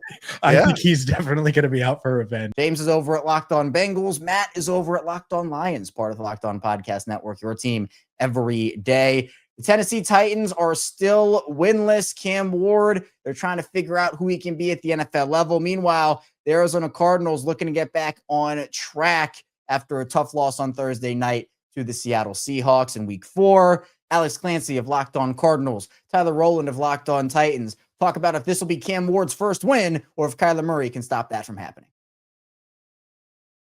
All right, Tyler. Let's get serious. Down to business. Yeah, but I mean, it's cautious optimism. I mean, the Cardinals have lost so many players, and that's not a new thing. This is a game they should 100% win. This is not false bravado. This is the Cardinals have done incremental things to make their roster better. So rationally speaking, they should win by 2 touchdowns plus. Like, that's the rational thought process towards this. But it's the NFL. Rookie quarterbacks are unpredictable, especially ones who need to do things on their own because the coaching is seemingly non-existent.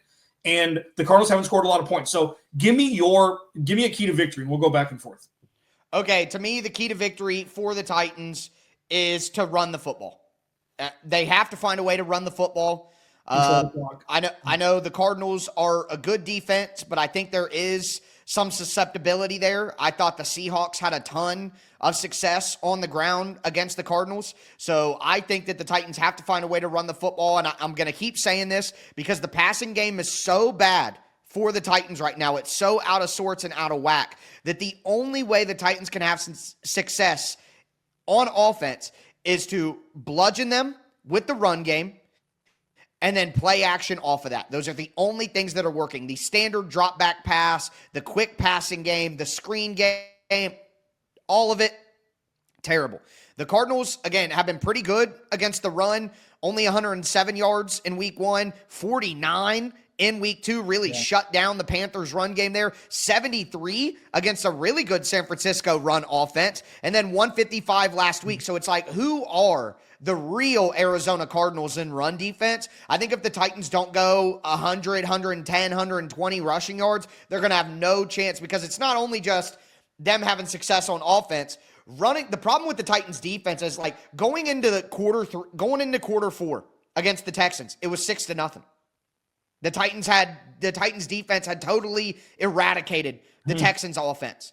But the Titans time of possession was 21 minutes and change to 38 minutes and change for the Texans. The Titans defense continues to fall apart in the fourth quarter because they are tired. They're gassed. They've been on the field too long. The Titans offense can't sustain drives. So to me, it's not just about the offense. It's the domino effect of running the ball. You run the ball. You sustain drives. You impose your physicality on their defense. You play action off of it. You keep your defense off the field and rested so that they can be at their best. If the Titans don't run the football in this one and they get held to 49-73 like we saw in the middle games for the Cardinals, then they are in trouble. But if the Titans can get 150, 120 on the ground, Tajay Spears will be back in this game, and he's a little more explosive than Tony Pollard, is just jitterbug type guy. The Titans have to find a way to get there, and I'm optimistic that they'll be able to do that, because the one thing that I can say the Titans have done pretty well on offense this year is run the football. Like, they've had some good runs. They've been able to run the football a little bit. Last week, they ran the ball for a 10-yard gain. They ran the ball for a 15-yard gain, back-to-back plays, and then they ran a flea flicker and got sacked, and it's 2nd and 16, and the drive's over, and you miss a field goal, and everything's, in the gutter once again, as I like to say, reporting live from the gutter. But yeah, if they don't run the football, they're absolutely screwed. So to me, of all the keys to victory, that's the number one for the Titans. Yeah, and you're having conversations that I was having 2 years ago. It's like the best defense the Cardinals could have is their run game. That's the line I said. That's the best defense it allows. But, like, to your point with the defense being gassed, this Arizona Cardinals team has forced this defense to be on the field far more than they should be. Now, when they were up 27-3 against Carolina with like 10 minutes left in the third, the defense was on the field a lot because the Cardinals were running the clock out. And it's just a terrible way to do things. Injuries happened after that. So it's not really – and then with San Francisco, same thing. You put a lot of weight on this defense. And they're human beings. Spoiler alert, these people are humans and they get tired. I don't care how fast their 40 time it is and how much they work out and how much cardio they do. They get tired. They're wearing pads. It's hot on the field. So with the Cardinals, the key to victory is the offense being awake when the game starts. Quick start. Yeah, like actually, and it's not even like, hey, score double digits in the first half. It's, hey, be awake. Just know that the football game is starting. And I don't like Kyler Murray had an interesting thing to say. It was an indirect. I took it as an indirect jab to Drew Petzing after the game against Seattle Thursday night. He was like, the offense felt like it was loading for 3 quarters. It's like, we got to do it faster. So expect more fireworks early, expect more shots to be taken. And the best part, if there's one good thing about somebody getting injured, which there isn't any, but if James Conner, Trey Benson, it's going to force the issue. It's going to force the offense to go. It's going to force the issue, and that's something that could be a blessing in disguise. I mean, like, you never want to lose James Conner. Obviously, you don't want to lose Trey Benson either, but it's like Kyler Murray's well-equipped to handle it. He just needs to be given the reins, just like, okay, go. Do whatever you want. Figure it out. And I think this is a perfect time to have a couple test paint strokes before you go to Indy and then welcome Green Bay in week 6 and 7. So, yeah, it's the offense to go and then really have the defense just hammer home. 2-3 takeaways, show the prowess of the defense and make this a no-doubter. Have Kyler Murray sitting the pine in the fourth quarter. That's the goal. Victory formation, Kyler Murray sitting down, Jacoby Brissett starting the fourth quarter. That makes a ton of sense. And I think with that, the Cardinals should go up tempo early. Yeah, The Titans defense played a ton last week, back-to-back road games. You want to wear them out so that you know that the Titans play bad in fourth quarters. If you can get a fast start and you can play with tempo and make Kyler Murray feel comfortable and get some dump-offs to running backs, and the Titans like to change personnel. They like to rotate their personnel. They rotate safeties. They rotate linemen. They rotate linebackers. They're rotating all the time. You prevent them from doing that. You wear them out early so that they're more tired at the end after the Titans offense inevitably can't stay on the field and sustain drives. I think that's key. And likewise for the Titans, I think starting fast is a key for both teams because the Cardinals are pissed off about how slow their offense has started. So that erases those negative feelings if you get on the board early.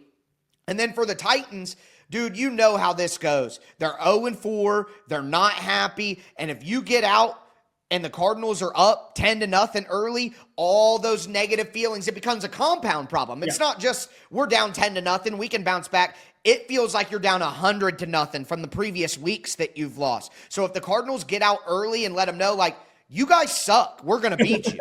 You know what I mean? Not only will that physically wear down the Titans early, but it'll wear down their spirit. And I think this is a team that lacks leadership from the head coach. And in the locker room as well, the number one leader, in my opinion, is Cam Ward. That's a rookie. How much can he really look a guy in the eye and say, hey, we've gotten out of this before? Because they haven't gotten out of this before. So I think it more than the stamina of the Titans, you could crush their spirit early and they can't rebound from that. So a fast start, whether it's the Titans or the Cardinals, whoever gets that fast start, I think if the Titans get a fast start, I think there's a good chance they can pull an upset here. But if they don't get a fast start and the Cardinals start fast, it's going to be over by halftime. If the Cardinals don't win this game and don't win it convincingly, it's going to be like a loss. Yes. That's really what it comes like. And this isn't bravado. This is two organizations that are in completely different parts of their journey. And this is where the Cardinals were in 2023 in some respects. And it's something that the Arizona Cardinals must take advantage of. It could rewrite the ship. And they absolutely need – I hate when people say a get-right game, even though I used that in a short earlier this week. This is a gotta-have-it game. It's a gotta-have-it game where the difference is you're supposed to win. The gotta-have-it is more like you gotta have it for morale. You gotta have it for the win-loss column. You gotta have it to stay – up with the NFC West, and you got to have it because you go to Indy, which is no longer a cupcake, and you got to come home and play Green Bay, who is one of the best defenses in the NFL. Alex is over at Locked On Cardinals. Tyler's over at Locked On Titans, part of Locked On Podcast Network, your team every day. That'll do it for the 4 p.m. slate of games. We still have 2 great primetime matchups to dive into. Be sure to stay tuned. We got a lot coming your way here on the Ultimate NFL Pregame Show.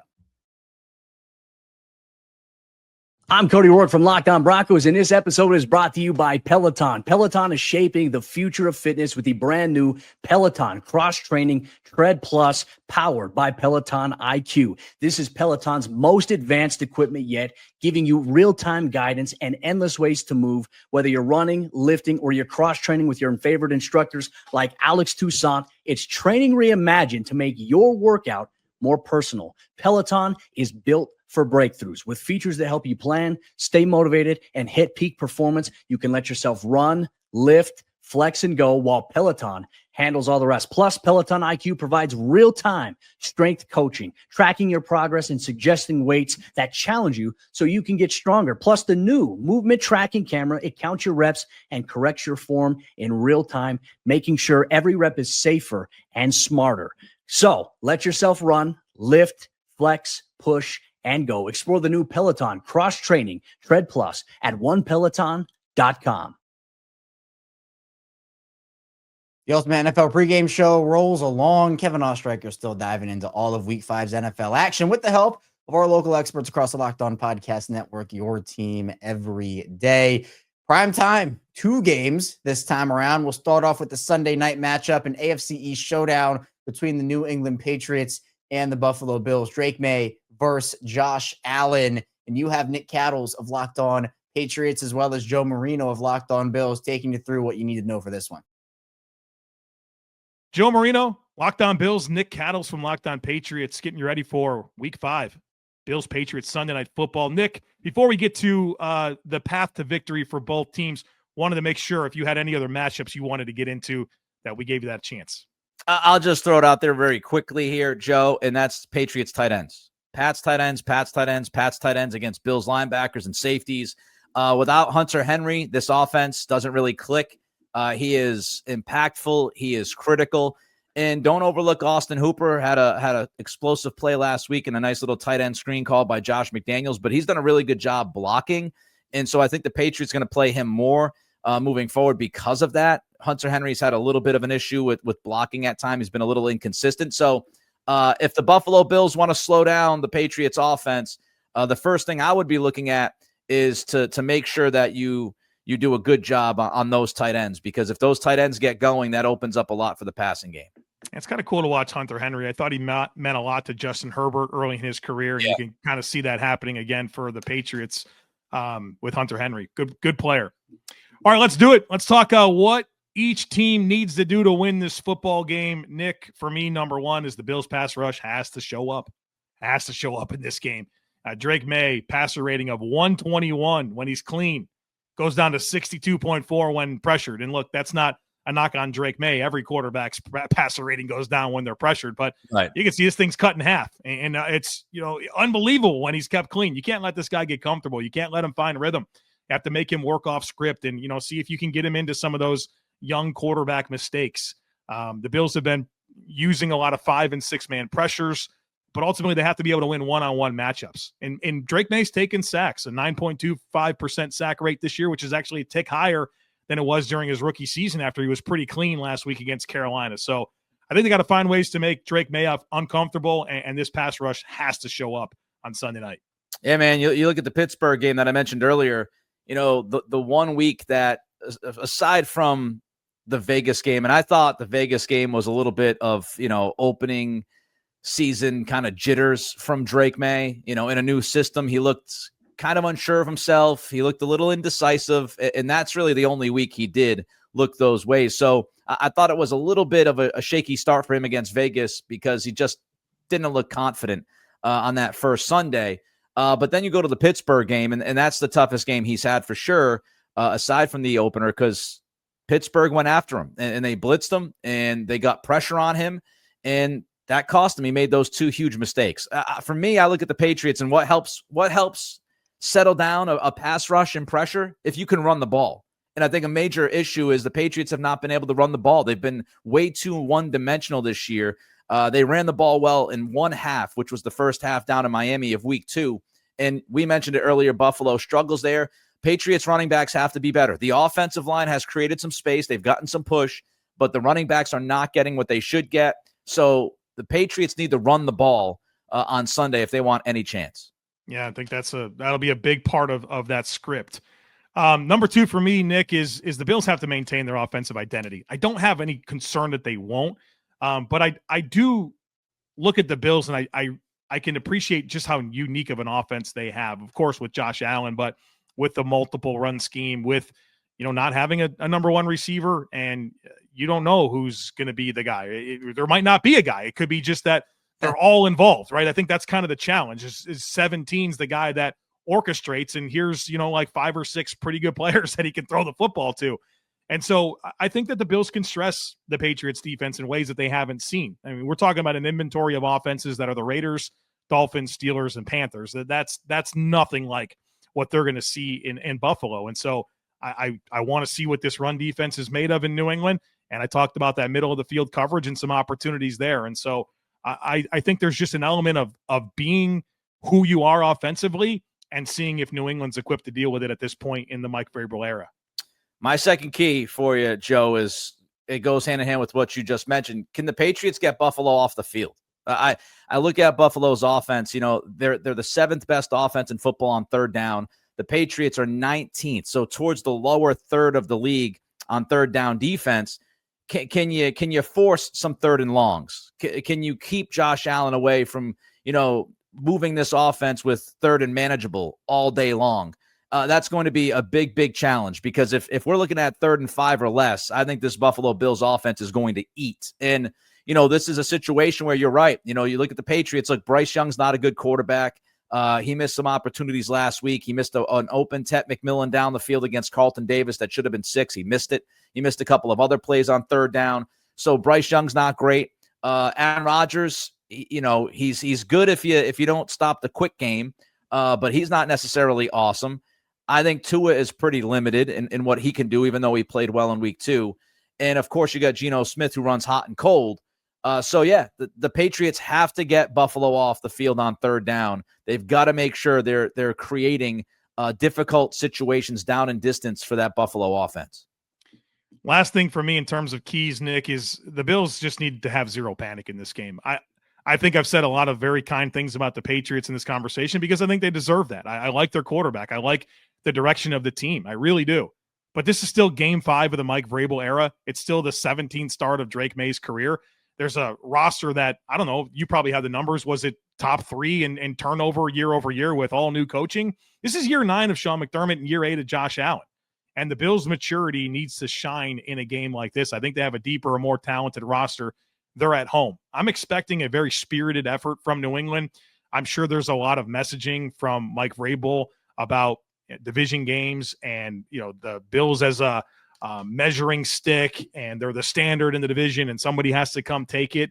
And I am not comparing the Bills right now to what the Patriots were, because that was like on steroids and they won Super Bowls and the Bills need to prove that they can do that. But the point is the Bills have owned this division now for 5 years. They've won it. And Mike Vrabel was hired to change that. And I've listened to Mike Vrabel for years. I don't think he likes Josh Allen very much. I think he frustrates the hell out of him. And we've seen some of those matchups head to head and the frustrations and, kind of what some of the players have even said about how Mike Vrabel's coached against Josh Allen. And so I think the Bills are going to get everyone's best shot, but especially a team like New England, who I think is positioned to be the biggest threat to the Bills in their reign over the AFC East moving forward. And so I think you have to come in and just kind of like that Saints game where maybe it's going to be a little bit close for a while, but eventually like your experience, who you are as a team should balance it out when it's all said and done. So yeah, maybe it's close in the third quarter. Maybe the Patriots have a couple of chances to take the lead late, but ultimately be who you've been. You've been the team that always is able to kind of get through those moments. And I think that you just have to go into this type of game with zero panic and kind of just trusting and being comfortable with who you are as a football team and who New England still needs to prove that they're becoming as a football team. I think you're right on many accounts there. This is absolutely going to be, I think, the most overwhelming environment that the Patriots have played in under Mike Vrabel so far. I mean, they've had one road game that was in Miami, and Miami was tougher against their own Dolphins, booing them off the field than they were against the Patriots in that second week game. So 3 out of 4 have been at home, which is nice. Now you're on the road, Sunday night, loud atmosphere, chaotic atmosphere from Bills fans. It's going to be a huge challenge, and I'm sure Vrabel is messaging, as you just mentioned. And I'll just say, finally, this might be low-hanging fruit, but the Patriots, they've got to keep Josh Allen in the pocket. They can't allow him to breakout runs on the interior, which he loves to do. He busted out a big, 30, 35-yard scramble against the Saints, which was a huge play in that game. The Saints were kind of lingering and trying to stay in that game, and it was a huge, huge run during that moment. So they just got to keep Josh Allen in the pocket because I don't think this Bills offense is explosive with the passing-wise. So you've got to make sure that you keep him in the pocket. You don't let him extend. You don't let him run and pick up easy first downs, and maybe you have a shot. Going into the fourth quarter. All right. This is going to be a fun one to see. I think there's some interesting elements on both sides, and I think we're going to learn a lot about both teams. Joe, you can find him at Locked On Bills. Nick, you can find him over at Locked On Patriots, part of Locked On Podcast Network, your team every day. Monday Night Football, you got the Kansas City Chiefs and the Jacksonville Jaguars. 2 of the AFC's best teams right now. The Chiefs got back on track in week 4 against Baltimore after a really slow start to their season. Meanwhile, the Jaguars are putting up a lot of wins right now. So Tony Wiggins of Locked On Jaguars and Chris Clark of Locked On Chiefs talk about what each team needs to do to pick up a big victory. All right, we're getting down to the nitty-gritty here. Third and final segment on the PrizePicks. PrizePicks as the presenter of our crossovers here. Thursday crossover between Locked On Chiefs and Locked On Jaguars, preparing for a Monday night game. Normally we do this. You got a couple of days and then the game comes. Well, you got a couple of games. Everybody's going to play, and then we're going to close it off next Monday here in Duval. I think the winning formula is the Jaguars have to not turn the ball over and make sure that they establish the run to put themselves in short down and distance situations and then ask Trevor Lawrence, after asking him to be Clark Kent most of the night, ask him to be Superman every now and then when it comes to making key first downs and big plays. I say a basketball analogy is when a team likes to press them back. They don't like it. I think the Jaguars are going to have to make some big plays. They're going to have to get chunk plays in their passing game while controlling the ball. The best way to do that, if there's an Achilles, in my opinion, from the outside looking in, is outside of Trent McDuffie. I wouldn't trust the rest of the secondary. They've had a lot of attrition over the last couple of years. They had guys that they drafted that they moved up from backup positions. I think at times it's been a little shaky, right? So what I anticipate is they're going to try to run the football. They have to not get penalties. They probably lead the league in penalties, and most of them are pre-snap penalties and illegal shifts, and it's putting them down behind the sticks on down and distance. If they can eliminate those things, play within themselves, and just grow up, the Jaguars have a chance to win what I think is going to be a very, very close game. I get why you're saying what you're saying about attacking the other corners, but I will say if you go look at PFF, and I have issues with their grades, but the best corner in the NFL with a limited number of snaps is Noel Williams, the rookie, 3rd round pick. And he's been playing phenomenal. Their corners, and they still haven't, we'll see if Christian Fulton's going to play because they haven't practiced yet this week. That's part of the problem right now. We're sitting here and looking at this because it's a Monday night game. I will say, I think that it's going to be interesting. I think Kansas City has to go about it the way that they went and tried to beat Baltimore. They just took it to them. They just basically went right at them. They did exactly what they wanted to do on offense. They didn't care that it was the Baltimore Ravens defense, who hasn't been great this year, but it's still the Baltimore Ravens defense. They do still have some skillful players out there. So I think that Kansas City has to attack from the start, and they need to be throwing the ball down the field. You talk about the Jaguars, and I mentioned this in the last segment, 3 turnovers in every single game. That's phenomenal. And whether or not that continues this week is going to be a big key whether or not Kansas City wins. If Kansas City turns the ball over 3 times, they're going to probably lose the game. Although I will say, I don't know that there's a quarterback in football that I would take other than Patrick Mahomes, even in a game with 3 turnovers, to have a chance to win. So you got to feel good about it from a Chiefs perspective in that regard.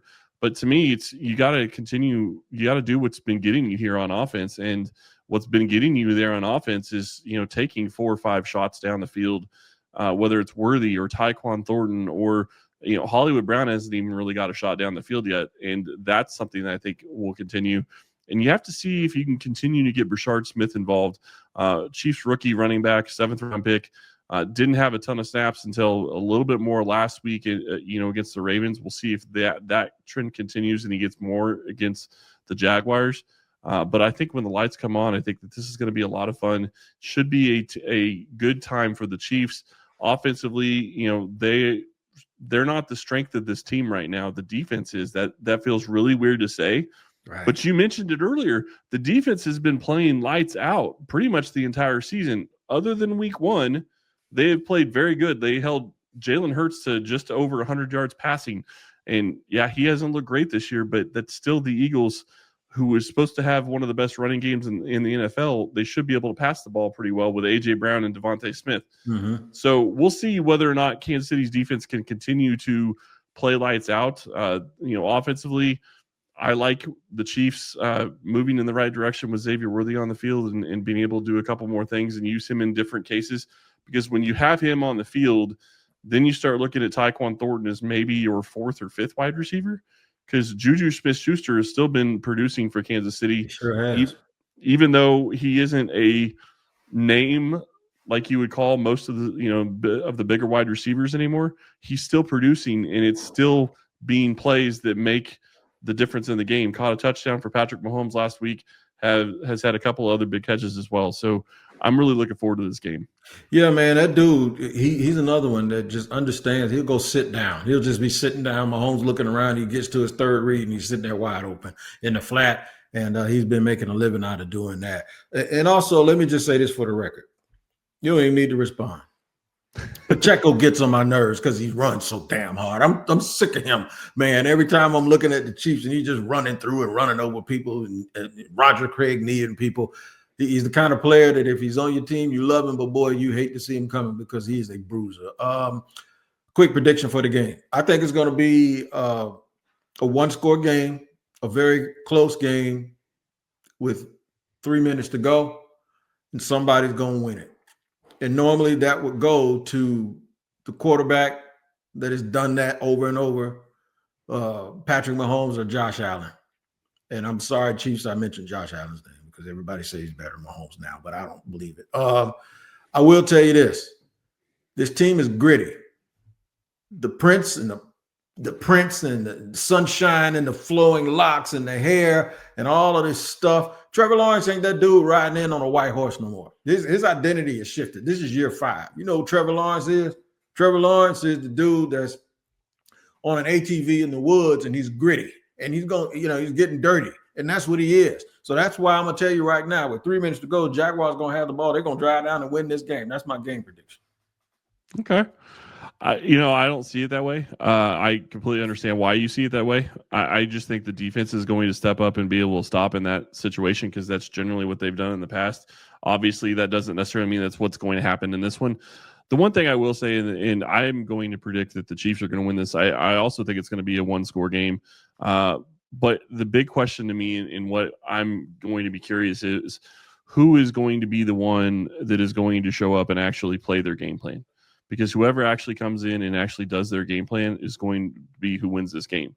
And it could go either direction. If the Jaguars are able to get the Chiefs offense out of rhythm and get them away from what they want to do and turn the ball over, then the Jaguars have a good chance of winning this game. If the Chiefs defense is able to do the same type of thing to Jacksonville, Kansas City's going to win this game. Because I will say this, while Mahomes hasn't looked great at times this year, if you give him a short field more than once in a game, you're going to pay for it. And you're more than likely going to pay for it by them scoring a touchdown. They've been a lot better in the red zone this year than they have in the past. It's going to be interesting. It's going to be good. It's going to be fun. We got prime time right here in Jacksonville. I know everybody feels like the Chiefs going to make the playoffs. I do too. But I'm going to tell you something. I think you're going to see 2 teams that are going to make the playoffs and might see each other again Monday night. When the game's over, everybody's going to look back at that statement and say, you know what, Wig is right. Jaguars are pretty good. And hopefully they'll be 4-1. Yeah, hopefully it'll be 4-1. I know you're hoping y'all will be 3-2. We'll see what happens. Chris is over at Locked On Chiefs. Tony's over at Locked On Jaguars, part of Locked On Podcast Network, your team every day. That's all I have for you here today on the Ultimate NFL Pregame Show. Thank you so much for tuning in. Be sure to enjoy your football, enjoy your Sunday, and enjoy all of the great NFL action. And of course, be sure to support our local experts across our network here again on the Locked On Podcast Network, your team every day. And be sure to go tune into what they had to say about all of these games when they are finished up. We have a lot of football still left in this season, so be sure you stay tuned, and I'll see you right back here soon on the Ultimate NFL Pregame Show.